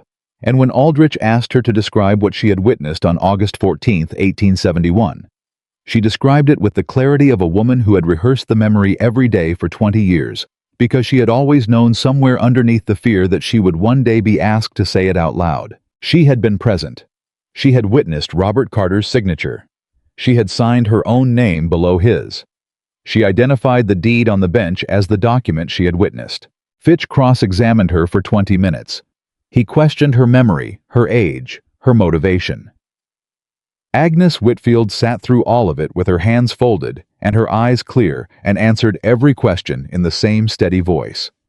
When he finished, she looked at the judge and said unprompted, "I should have done this years ago. I'm sorry I didn't. I was afraid of that man." She didn't look at Cole. She didn't need to. Everyone in the room knew exactly who she meant. Then Daltrey took the stand. The room changed when he sat down. Caleb felt it, the shift in the air, the recalibration of everyone present who had spent years operating under the assumption that Roy Daltrey was Harrison Cole's instrument. Seeing him on the witness stand on the other side of the room had the quality of watching the ground shift under a building you'd thought was permanent. Cole felt it too. Caleb watched Cole's face when Daltrey sat down, and he saw something move through it. Not fear exactly, but the premonition of fear, the first cold breath of it. Aldrich was careful with Daltrey. He walked him through it, slowly built the foundation before he got to the structure, established the timeline of Cole's acquisitions and Daltrey's awareness of them. The pattern of complaints that had been filed, and ignored the names of people who had come to the sheriff's office for help and left with nothing. He built it deliberately, one stone at a time. Then he asked about Fletcher Dunn. Fitch was on his feet before Aldrich finished the question. Objection, Your Honor. This line of inquiry is entirely outside the scope. The scope of this proceeding, Aldrich said pleasantly, is the fraudulent removal of a legal land deed and the corruption of county records. The death of the man who removed that deed is directly relevant to the question of how thoroughly that corruption was maintained. He looked at Abbott. The sheriff has direct knowledge of the circumstances of Fletcher Dunn's death, Your Honor. I submit that the court should hear it. Abbott looked at Fitch, then at Aldrich, then at Daltrey. Answer the question, Sheriff, he said. Daltrey told them about Fletcher Dunn. He told them everything. He told them what Cole had said to him word for word in his own office the year after Dunn died. The quiet, matter-of-fact way Cole had described it. Not bragging, not threatening, just explaining the way things worked for men who understood the way things worked. Daltrey repeated the words with the toneless precision of a man who had been carrying them for 15 years and was finally setting them down. The courtroom was completely silent when he finished. Cole's lawyer was writing furiously. Cole himself had gone very still. Caleb looked at Evelyn beside him. She was watching Daltrey with an expression that was doing something difficult. Gratitude and grief in the same space. The gratitude for the truth finally spoken, and the grief for what it cost her father that it hadn't been spoken sooner. She reached under the table and found Caleb's hand. He held it. He didn't look at her. Neither of them looked at each other. They just held on. The recess came at noon. They ate in the small room Aldrich had arranged behind the courthouse, sandwiches from the hotel kitchen that nobody ate much of, and coffee that everyone drank too fast. Agnes Whitfield sat in the corner chair, and Ruth Carey sat beside her, and the two women talked in low voices, while Aldrich reviewed his notes, and Daltrey stood at the window and looked at nothing. Evelyn stood apart from all of them. Caleb went to stand beside her. "How are you holding?" he said. "Ask me tonight," she said. "Fair enough." "Fitch is going to come after me this afternoon," she said. "Aldrich told me. He's going to put me on the stand and take apart everything I've said and done for the last 7 years. The money. The men I've argued with. Every door I pushed too hard on." She looked at Caleb. "He's going to try to make me look like the problem." "Let him try," Caleb said. "It's going to be ugly." "You've survived ugly before." She was quiet for a moment. Then, "I'm scared," she said. She said it the way she said most things, plainly, without dressing it up. "I've never said that out loud to anyone, about this, but I'm telling you." "I know," he said. "I'm scared he finds some way to turn this. Some legal trick I haven't thought of. Evelyn." He turned to face her. "You have walked through fire every single day for 7 years carrying the proof of what's right. You have not stopped, not bent, not taken the settlement, not given up. You have done what almost no person alive would have kept doing." He looked at her steadily. "Whatever Fitch tries this afternoon, he's trying it against that woman. And that woman does not break." She looked at him. Her eyes were bright, not with tears, with something fiercer than that. "How do you know that?" she said. "How can you be sure?" "Because I've watched you," he said simply. "Every day since you came through my gate. And I have never once seen you break." Something moved through her face, something that wasn't about the case or the courthouse or Harrison Cole at all. Something personal and specific, and aimed entirely at him. "Caleb," she said. "Yeah. After this is done." "I know," he said. "Me too." She held his gaze. Then she straightened the way she always did, that half inch of spine, that particular act of will. That was so specific to her, He'd stopped seeing it as remarkable and started seeing it as just the way she was. "Let's go back in," she said. Fitch was exactly as brutal as Evelyn had predicted. He put her on the stand, and he worked methodically, the way a man dismantles a structure, one joint at a time, testing each connection for weakness. The money she'd taken from Cole's account. The men who had turned her away over the years, and her reaction to them. An altercation in Miles City 2 years prior, where she'd argued loudly with a property agent in public and been asked to leave. A letter she'd written to the territorial governor that Fitch described as threatening in tone. How was precise and relentless, and he never raised his voice. Evelyn answered every question. She did not hedge. She did not apologize. She said yes, she had taken the money. It was her father's money, and she had taken back what was stolen. She said yes, she had argued with men who had refused to look at her evidence. She had been right to argue, and she would do it again. She said yes, she had written a letter to the governor that was direct and forceful, because 7 years of asking politely had produced nothing, and she was done being polite. Fitch paused at that. He looked at her over his notes.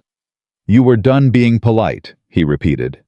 "Yes," she said, "and that doesn't concern you, as a characterization of your disposition." "No," she said. "Polite women with legitimate grievances get ignored. I stopped worrying about being polite when I started worrying about being heard." She looked at him steadily. "I'm not on trial here, Mr. Fitch. My father's deed is. And you haven't said one word about the deed." Fitch smiled. It was a controlled professional smile. "I'm getting to that, Miss Carter." "I'll be here," she said.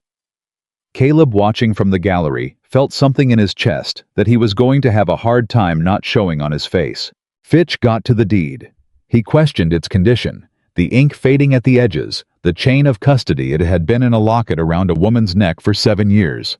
He noted as though this were somehow suspicious, rather than the obvious result of a daughter protecting the only thing her father had left her. Judge Abbott looked at him over the deed when Fitch said that. "Mr. Fitch," Abbott said, "the document is authenticated. Its condition is consistent with age and the manner of storage. Move on." Fitch moved on.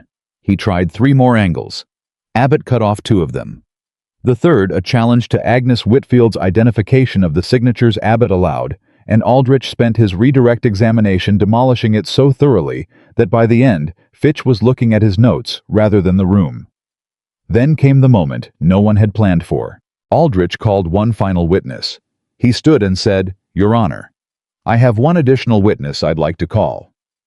He was not on the original list, but his testimony is directly relevant to the question of the property transfer, and I believe the court should hear it. Fitch was on his feet. Abbott waved him down. "Name," Abbott said. "Martin Cole," Aldrich said. "Harrison Cole's son." The room did not make a sound. Harrison Cole came half out of his chair. His lawyer grabbed his arm.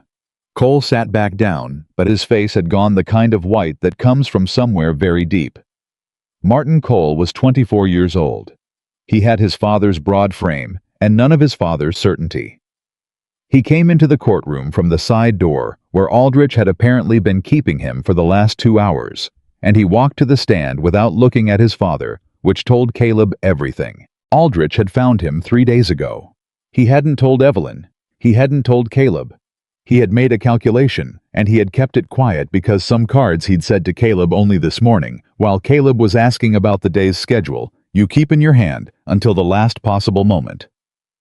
Martin Cole sat in the witness chair and looked at his hands, and Aldrich asked him quietly what he knew about his father's acquisition of the Carter property in 1873. He knew quite a lot. He had been a boy of 11 at the time, but boys see and hear and remember, especially when what they are seeing and hearing is their father explaining to his foreman over a kitchen table while a boy pretends to be asleep on the other side of a thin wall. Exactly how a deed gets removed from county records, and exactly which man is going to do it, and exactly how much it costs. He had spent 13 years knowing. He had spent 13 years not saying.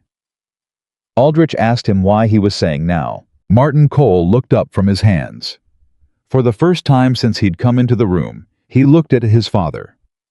Harrison Cole looked back at him with an expression that had moved past anger into something colder and more calculating. Calculating the face of a man deciding what the damage would be and how to contain it. Martin looked away from his father. "Because I'm tired," he said. "I've been tired of it my whole life." His voice was young and rough and completely unpolished. "He's my father. I love him. But he took that woman's land, and he knew it was hers, and he took it anyway, and people have been afraid of him my whole life, and I'm tired of being one of them." The room held its breath.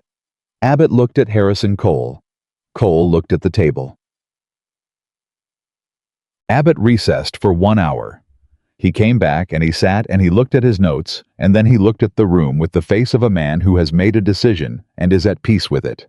The deed filed by Robert James Carter on August 14, 1871, he said, is a valid legal document establishing clear title to 160 acres in Harlan County Territory of Montana. The subsequent transfer of that property to the Cole Land Holdings is found to be based on fraudulent removal of the original record from county files. That transfer is null and void. He looked up. The property reverts to the estate of Robert James Carter, and as his surviving heir to Miss Evelyn Carter, effective immediately. The room exhaled. Aldrich was already writing.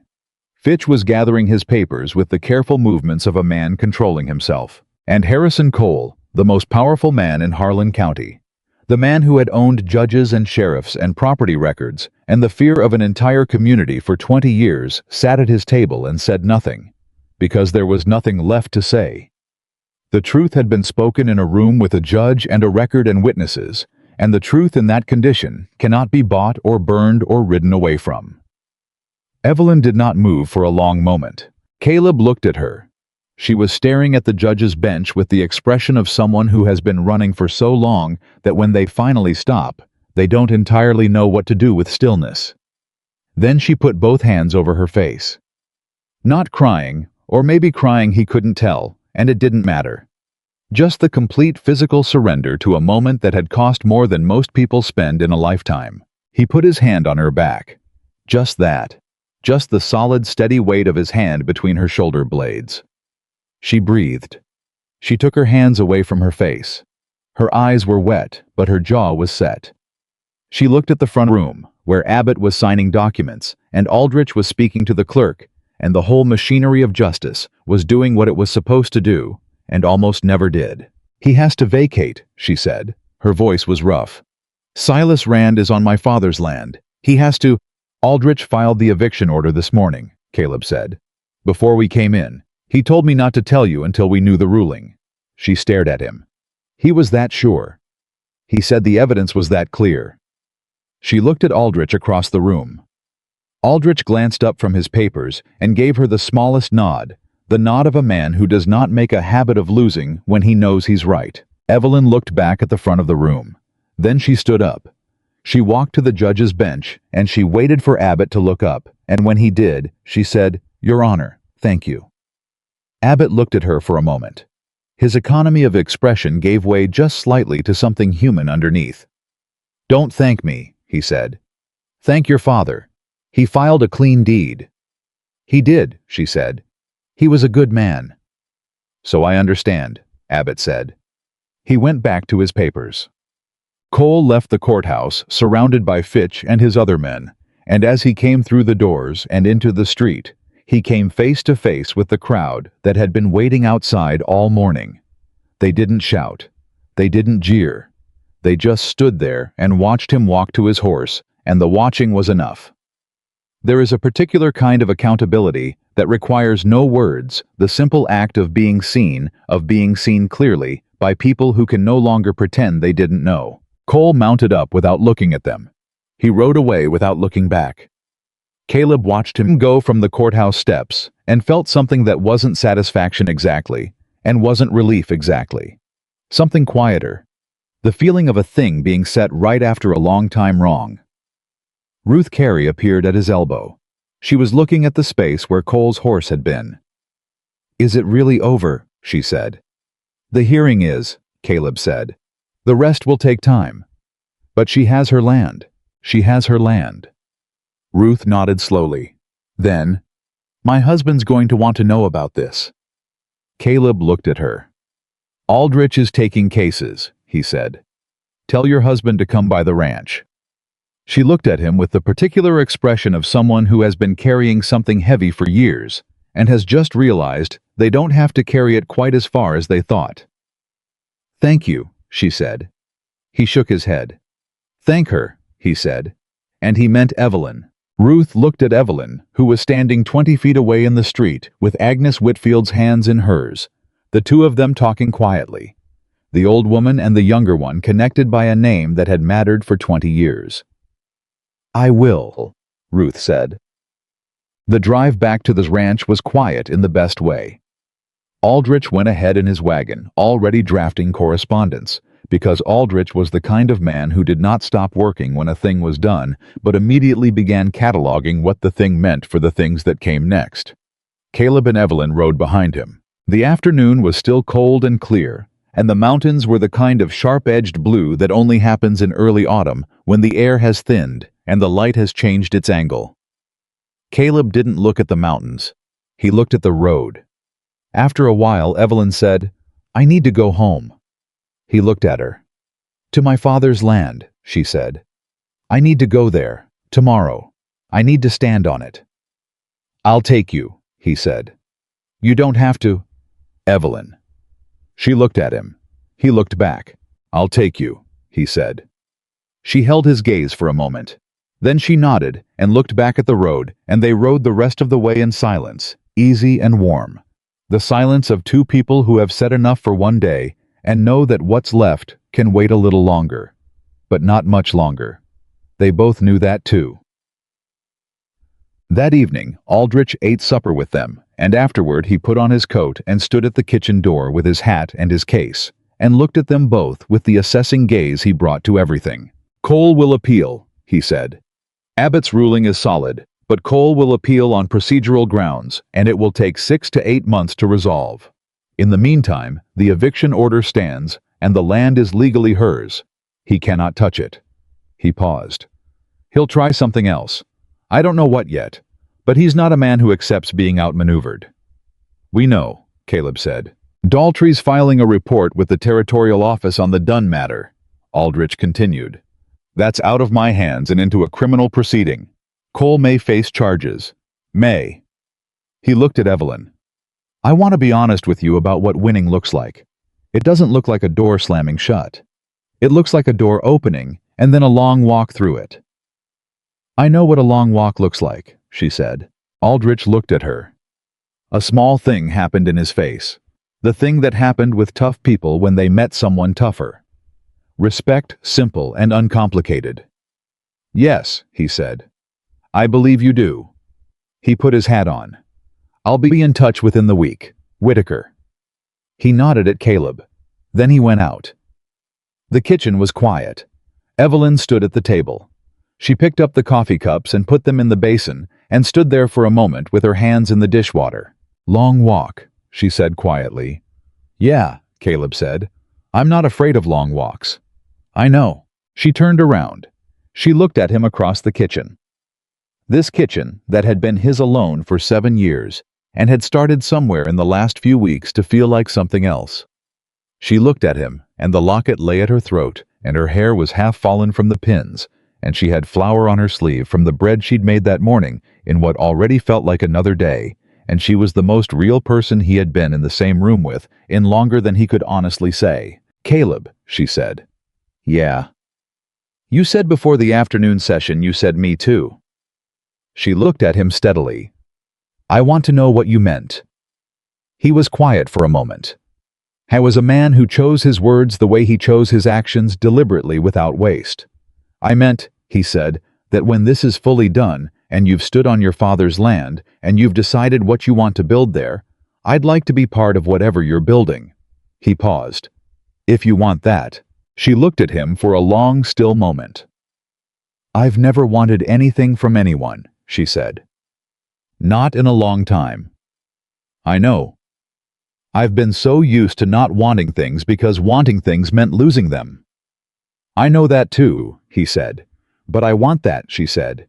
Caleb, I want that. He crossed the kitchen.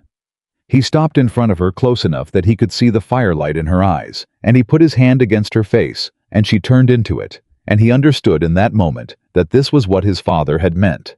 Not the owning, not the having, but the protecting, and the being present, and the standing beside someone in a cold courthouse in September, and not letting go. "All right then," he said. Soft, final, true. She put her hand over his. Outside, the Montana wind came off the mountains cold and clean and full of the particular promise that comes right before something new begins. They rode out to her father's land the next morning, before the sun had fully cleared the mountains. Caleb had asked her the night before if she wanted to go alone. She'd thought about it for a real moment. He could see her thinking, turning the question over the way she turned everything over, not to avoid it, but to find the true answer underneath. Then she'd said no. She wanted him there, not to hold her up, just to be there. He understood the difference. With Evelyn, the difference mattered. The ride took 40 minutes. She knew the way without thinking about it. Her body remembered even when the road had changed, even when the fence lines were different, and the gate was wrong, and the name on the post had been replaced with Coles. She rode straight, and she rode quiet, and Caleb rode beside her, and said nothing. When they came up the last rise, and the house came into view, a solid house, a working house, the kind built to last by a man who intended to stay, she stopped her horse. Caleb stopped beside her. Silas Rand had left the day before. Aldrich's eviction order had been delivered by Daltrey himself, and Rand, who was a practical man without strong loyalties, in either direction had loaded his wagon and gone before noon. The house was empty now. The fields were overgrown in the way fields get after years of being worked for the wrong reasons, not neglected entirely, but not loved. Not tended the way Robert Carter had tended them. Evelyn looked at all of it for a long time. "It's smaller than I remembered," she said. "Things get bigger in memory," Caleb said, "and smaller in person." She paused. "The barn needs the roof seen to. And the south field, he always said the south field was the best grazing, but it needs clearing. Someone let the brush come in." "We can fix that," Caleb said. She looked at him. She said. "If you want." She looked back at the house. "I want," she said. She clicked her horse forward and rode down to it. She went inside alone. He stayed with the horses. He gave her 20 minutes, enough time to walk through every room, to stand where her father had stood, to do whatever it is a person does in a place they have been trying to get back to for the better part of their life. When she came out, her eyes were red and her jaw was set, and she looked like a woman who had cried exactly as much as she'd allowed herself, and was now done with it and ready to work. "The kitchen table is still there," she said. "Good table?" he asked. "My father made it," she said. "I used to do my lessons on it." He nodded. "Then it's a good table." She looked at him. Something moved through her face, not sadness exactly, more like gratitude and grief in the same breath, the particular combination that only comes from getting back something you'd almost stopped believing you'd find. "Thank you for coming," she said. "Thank you for letting me," he said. She turned and looked at the south field, at the brush that had come in, at the fence line that needed work. "I don't know where to start," she said. "South fence," he said. "Always start with the fence. Everything else depends on what the fence does." She almost laughed. It came out as a breath, sharp and surprised and real. "You and your fences," she said. "They matter," he said. "You know that." "I do," she said. "I know that." They worked the south field together for 3 hours that morning. Not because it needed doing right, then it had waited years and could wait a few more days, but because both of them needed to do something with their hands, something physical and real, something that made the fact of ownership concrete in the way that only working a piece of land can make it concrete. She knew how to use a clearing hook. She knew how to read the brush for what was root established and what was surface growth. She worked steadily and efficiently and without complaint, and by mid-morning they had cleared a section the size of a good kitchen garden, and both of them were sweating despite the September cold. She stopped. She looked at what they'd done. "My father would say that's a morning's work," she said. "Is that good or bad?" From him high praise. She wiped her hands on her skirt. He never said more than something was worth. Smart man. The smartest I ever knew. She looked at the cleared ground. Until recently. He looked at her. She looked back at him with the direct, uncomplicated gaze that was so specifically her that he couldn't imagine anyone else behind it. Don't let it go to your head, she said. No, ma'am, he said. The letter from Cole's lawyers arrived 4 days later. Caleb brought it in from the post and set it on the table without opening it and went to find Evelyn, who was in the barn, working with the gray mare, the same way she'd worked with her from the beginning, patient and steady, building trust one session at a time. Letter from Fitch's office, he said. She came out of the stall and wiped her hands. She looked at the letter in his hand. Open it, she said. He did. It was an appeal. Filed in the territorial court procedural grounds, exactly as Aldrich had predicted.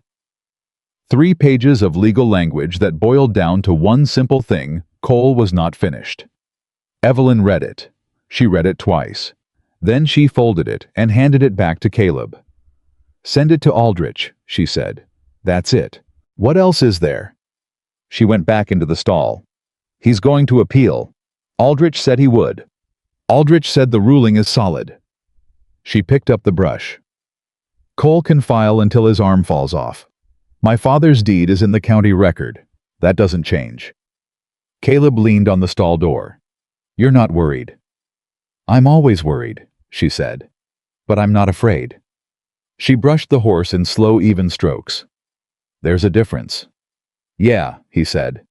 There is. She looked at him over the mare's neck. Send the letter to Aldrich. Then come help me with this fence post I found in the north corner. It's worse than it looks. He folded the letter and put it in his pocket. Yes, ma'am, he said. The twist came from Martin Cole. Not a bad twist. That was the thing none of them had seen coming, that the next thing to arrive from the Cole direction would not be another threat or another legal maneuver, but Martin Cole himself, standing at Caleb's gate on a gray afternoon, with his hat in both hands and the look of a man who has made a decision he knew was going to cost him something and had made it anyway. Caleb opened the gate.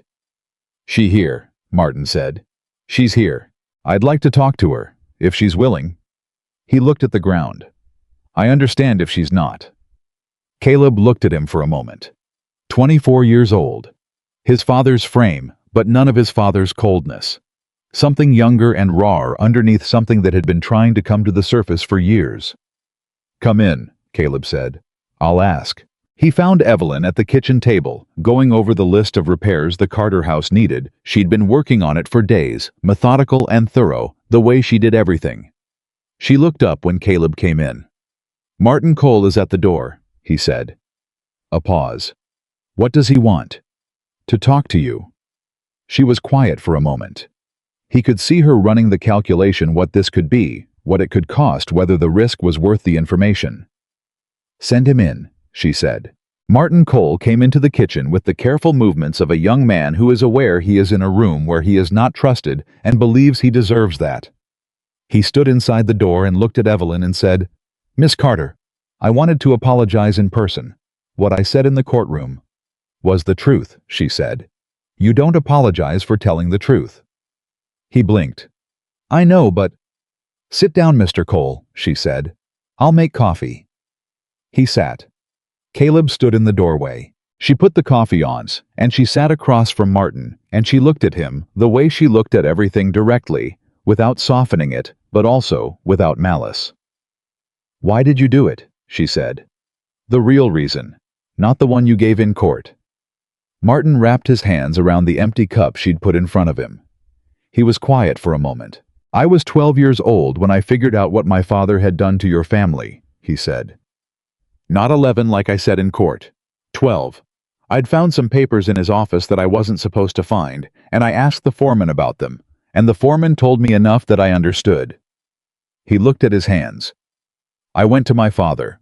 I asked him straight out. He said some things in this world are complicated, and a man does what he has to do to build something lasting, and I would understand when I was older. And do you? Evelyn said. Understand? No, Martin said. I understand it perfectly, and I think it's wrong, and I have thought so since I was 12 years old. He finally looked up at her. I'm sorry I didn't say something sooner. I'm sorry I told myself it wasn't my place. I'm sorry it took you 7 years and a courtroom to get what was yours. The kitchen was quiet. Evelyn looked at him for a long moment. What happens to you now? She said. With your father. He's not speaking to me, Martin said. The ranch foreman told me this morning that my father's changed his will. He said it without drama, without self-pity. Just the flat statement of a thing that had happened. I expected that. Where will you go? He shook his head slowly. I don't know yet. I've got skills. I can work. He paused. I came here partly because I wanted to apologize, and partly because... He stopped. What? Evelyn said. I know where my father's account books are, Martin said. The ones that document every property transaction going back to 1869. Not the official ones, the real ones. He looked at her. Aldrich would know what to do with them. The room went completely still. Caleb straightened in the doorway. Evelyn's eyes did not widen. She was not a woman whose eyes widened, but something shifted in them, quick and deep. Does your father know you have access to them? She said. He thinks he moved them, Martin said. He did move them. I know where he moved them to. If you take those books... I know what happens, he said.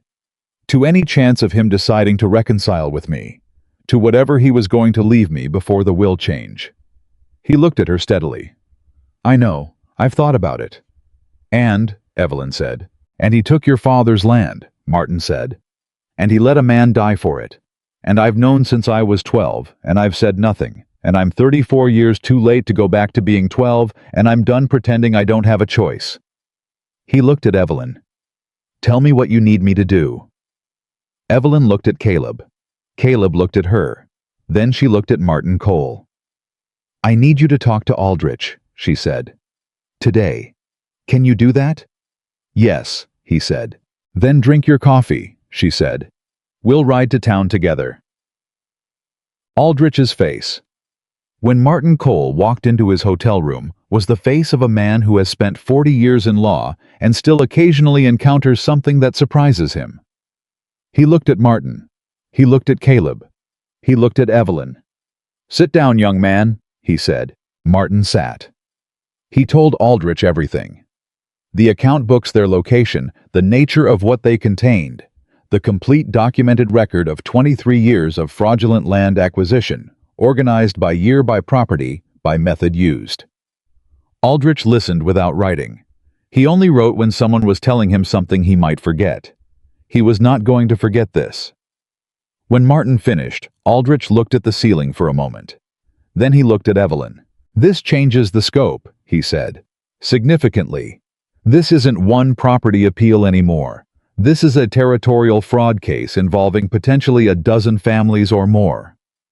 I know, Evelyn said. It will take longer. It will be harder. Cole will fight with everything he has. I know, she said again. And you want to do it anyway. She looked at him. Ruth Carey's husband lost 40 acres, she said. Agnes Whitfield witnessed other filings besides my father's. How many other people have been living on land that was taken from someone else? How many other families? She stopped. Yes, I want to do it anyway. Aldrich looked at her for a long moment. Then he looked at Martin Cole. The books, he said. Can you get them without alerting your father? Tonight, Martin said. He's in Miles City through the weekend. Then tonight, Aldrich said. Mr. Cole, what you're doing is not small. I want you to be clear on that. I'm clear, Martin said. Your father will consider it a betrayal. My father taking that woman's land was a betrayal, Martin said. What I'm doing is trying to fix it. I know the difference. Aldrich looked at him for another moment. Then something in the careful professional face did what it had done for Evelyn in the courtroom. It gave way to something simpler. Your father, Aldrich said quietly, has no idea what kind of son he raised. Martin Cole looked at the table. His jaw was tight. He nodded once. Get the books, Aldrich said. Tonight. Martin got the books. He arrived at Aldrich's hotel at 10 that night with a canvas satchel that he handed over without ceremony and without looking back, and Aldrich received it the way you receive something that has the weight of a lot of lives in it. Caleb and Evelyn were there. They'd waited in the hotel corridor while Aldrich went through the first book, and they'd watched Aldrich's face through the open door, and what they'd seen on that face was the steady accumulating expression of a man finding exactly what he'd been told he'd find. Aldrich came to the door. 11 properties, he said. 11 families documented in his own hand. He looked at Evelyn. Your father's is the first entry. She put her hand flat against the wall. Caleb moved to her automatically. He didn't touch her, he just positioned himself beside her close enough that she could feel he was there. 11, she said. At minimum, Aldrich said. I'll need a week with these before I can give you the full accounting. Who files the charges? Caleb asked. Territorial Prosecutor's Office, Aldrich said. I have a contact. I'll wire him in the morning. He paused. This will be very public. It will be in the territorial papers, possibly beyond. Good, Evelyn said. He looked at her. Let it be public, she said. Let everyone know. That's what he's been afraid of all along. Not the courts, not the lawyers. The truth being somewhere he can't reach it. Her voice was steady and hard, and completely certain. Let it go everywhere. Aldrich nodded slowly. Go home, he said. Both of you. This is going to take some time, and you need to sleep, and tomorrow there will be more to do. They went. The ride home was quiet in a different way than the morning ride had been. Something had shifted in the evening. Some final weight had redistributed itself. Some long-held tension had found a new shape. Not released entirely, not finished, but changed. Halfway back, Evelyn said, 11 families. Yeah, Caleb said. I kept thinking about my father, she said. Just my father. Just our land.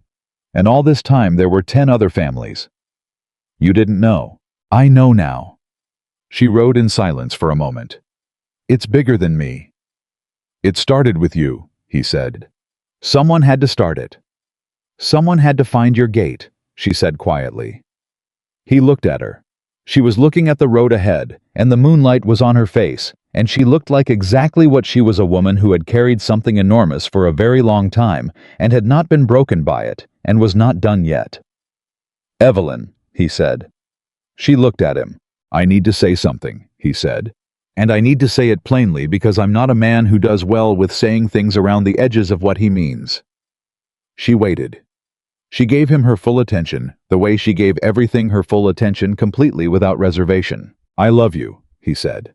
I think since the morning you told me exactly what was wrong with my south fence without being asked.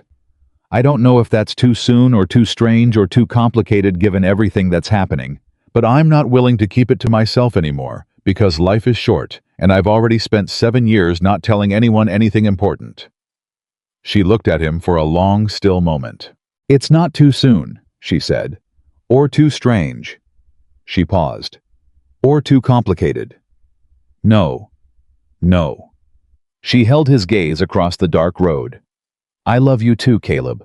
I think I knew it somewhere around the 3rd fence post. He made a sound that was not quite a laugh.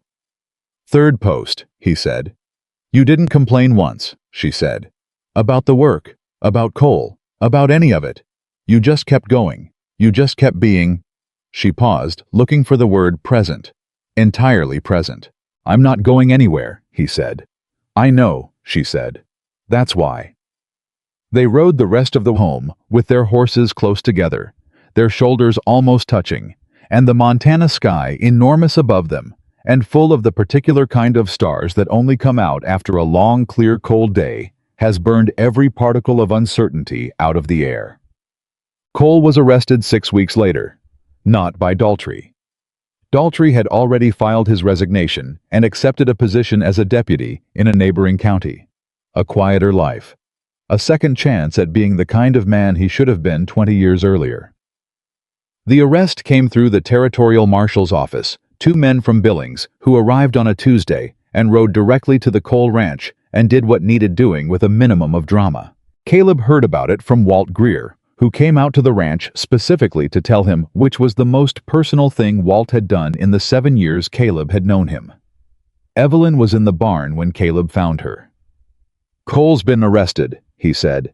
She put down what she was doing. She looked at him. "On what charges?" she said. "Territorial fraud, conspiracy, and the done matter, they're calling it what it was." She was quiet. "It's real," he said.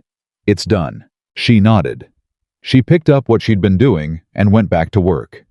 He watched her. "That's all," he said. "What did you expect?" she said. "I don't know. Something."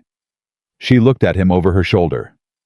"I don't feel like celebrating a man's arrest, Caleb. Even that man's." She turned back to her work. "What I feel is—" She paused. "Tired. In a good way. The way you feel after a long job is done." "The job's not entirely done," he said. "No," she agreed.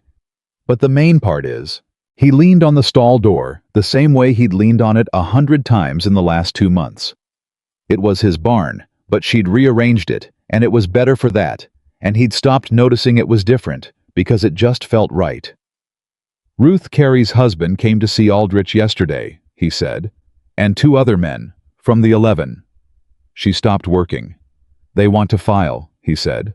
"All of them." She turned around. "Aldrich says he can handle it," Caleb said. "He's talking about staying in the county through the winter, setting up a proper office." "Here," she said, "in Harlan." "Apparently we need a good lawyer," he said. She looked at him. Her expression was doing several things at once. The calculation, the emotion underneath it, the particular brightness that came into her eyes when something large and real was happening. "It's going to be a long winter," she said. "Probably," he agreed. "We'll need more firewood than you have." "I know. I was going to ask if you'd help me cut it." "Obviously," she said. "You'd make a mess of it alone." He almost smiled. "Yes, ma'am." She looked at him for a moment. Then she crossed the barn and stopped in front of him and put her hand against his face, the way he'd put his hand against hers. That simple, complete gesture that meant something more than words were equipped to carry. "We're going to be all right," she said. Not a question, a statement. The kind she made when she'd decided something was true. "We are," he said. "The land, the families, all of it." "All of it," he said. She looked at him. He looked back. The barn was quiet around them, and the horses were settled, and outside the Montana wind was doing what it always did, moving across the land without asking permission from anyone belonging to nobody and everybody at once. "Come on," she said. "That north corner post isn't going to fix itself." "It really isn't," he said. She walked back to what she'd been doing. He picked up the other end of it. They worked. Agnes Whitfield came to dinner the following Sunday, and Ruth Carey came with her husband, and Martin Cole came quietly and sat at the end of the table and listened more than he spoke, and Aldrich arrived late with papers he set aside immediately when he saw the food. They sat around Caleb's table, the table that had been his father's in the kitchen, that had been too quiet for 7 years, and they ate and they talked and they laughed sometimes, and at one point Agnes Whitfield said something about Robert Carter that made Evelyn go still and then smile a real smile wide and unguarded, the kind that changes a face entirely. Caleb watched it happen. He watched the smile and the people around the table and the firelight moving on the walls, and he thought about opening a gate on an August morning for a woman with blood on her sleeve and nothing in her hands except a dead man's deed, and the stubbornness to keep believing it mattered. He thought it was the best thing he'd ever done. He thought his father would agree. After everyone had gone, Agnes with Ruth's husband walking her home, Aldrich back to his new office in town, Martin Cole to the boarding house where he'd taken a room for the season. Caleb and Evelyn sat at the table with the last of the coffee and the comfortable wreckage of a good meal. She had the locket in her hand. She'd taken it off and was turning it over the way she sometimes did in the evenings, not anxiously, not protectively, but thoughtfully. The way you handle something that used to cost you everything and has slowly at great price become something you can hold lightly. "I'm going to take it apart," she said. He looked at her. "The locket," she said. "The deed is in the county record now. Aldrich has a copy. The territorial office has a copy. She turned it over in her hand. I don't need to wear it anymore. What will you do with it? She looked at it for a moment. Keep it, she said. Not around my neck, just keep it. It was my mother's before it was my father's before it was mine. It should stay in the family. In the family, he repeated. She looked up at him. That direct gaze, that particular brightness. In the family, she said. Yes. He held her gaze across the table, across the dishes and the coffee pot and the empty chairs and the good ordinary evidence of a life being built in a kitchen that had been too quiet for too long. All right, he said, the same word, the same way, everything in it. She set the locket on the table between them. She reached across and took his hand. They sat together in the kitchen while the fire burned down and the wind moved over the land outside her father's land. His land, all of it theirs. Now in the way that only happens when two people choose the same direction and start walking. Two people who had each spent 7 years becoming exactly strong enough to deserve what they'd found in each other. Not rescued, not broken, not saved by accident or circumstance. Chosen, deliberately, completely, by someone who knew exactly what they were choosing. That was the thing about Evelyn Carter and Caleb Whitaker. They had both been through enough to know the difference between needing someone and wanting someone, between leaning on a person because you have no other option, and standing beside them because you cannot imagine standing anywhere else. They had chosen each other with open eyes and full knowledge, and the particular courage of two people who had every reason to stay closed and had decided in the end that being open was worth the cost. Outside, the Montana stars were doing what they always did, burning clean and cold and indifferent to human trouble. The same stars that had been there when Robert Carter filed his deed, and when Evelyn was born, and when Caleb's father died, and when a barn burned, and a courtroom went quiet, and a young man chose truth over his inheritance. The same stars. But the people under them were different now. Better. Harder won. More fully themselves for everything they'd survived. And in the kitchen of a ranch in the Montana Territory, in the autumn of 1884, a woman who had stopped believing in open gates, and a man who had stopped believing in anything but his own solitude, sat together with their hands joined across a table and did not let go.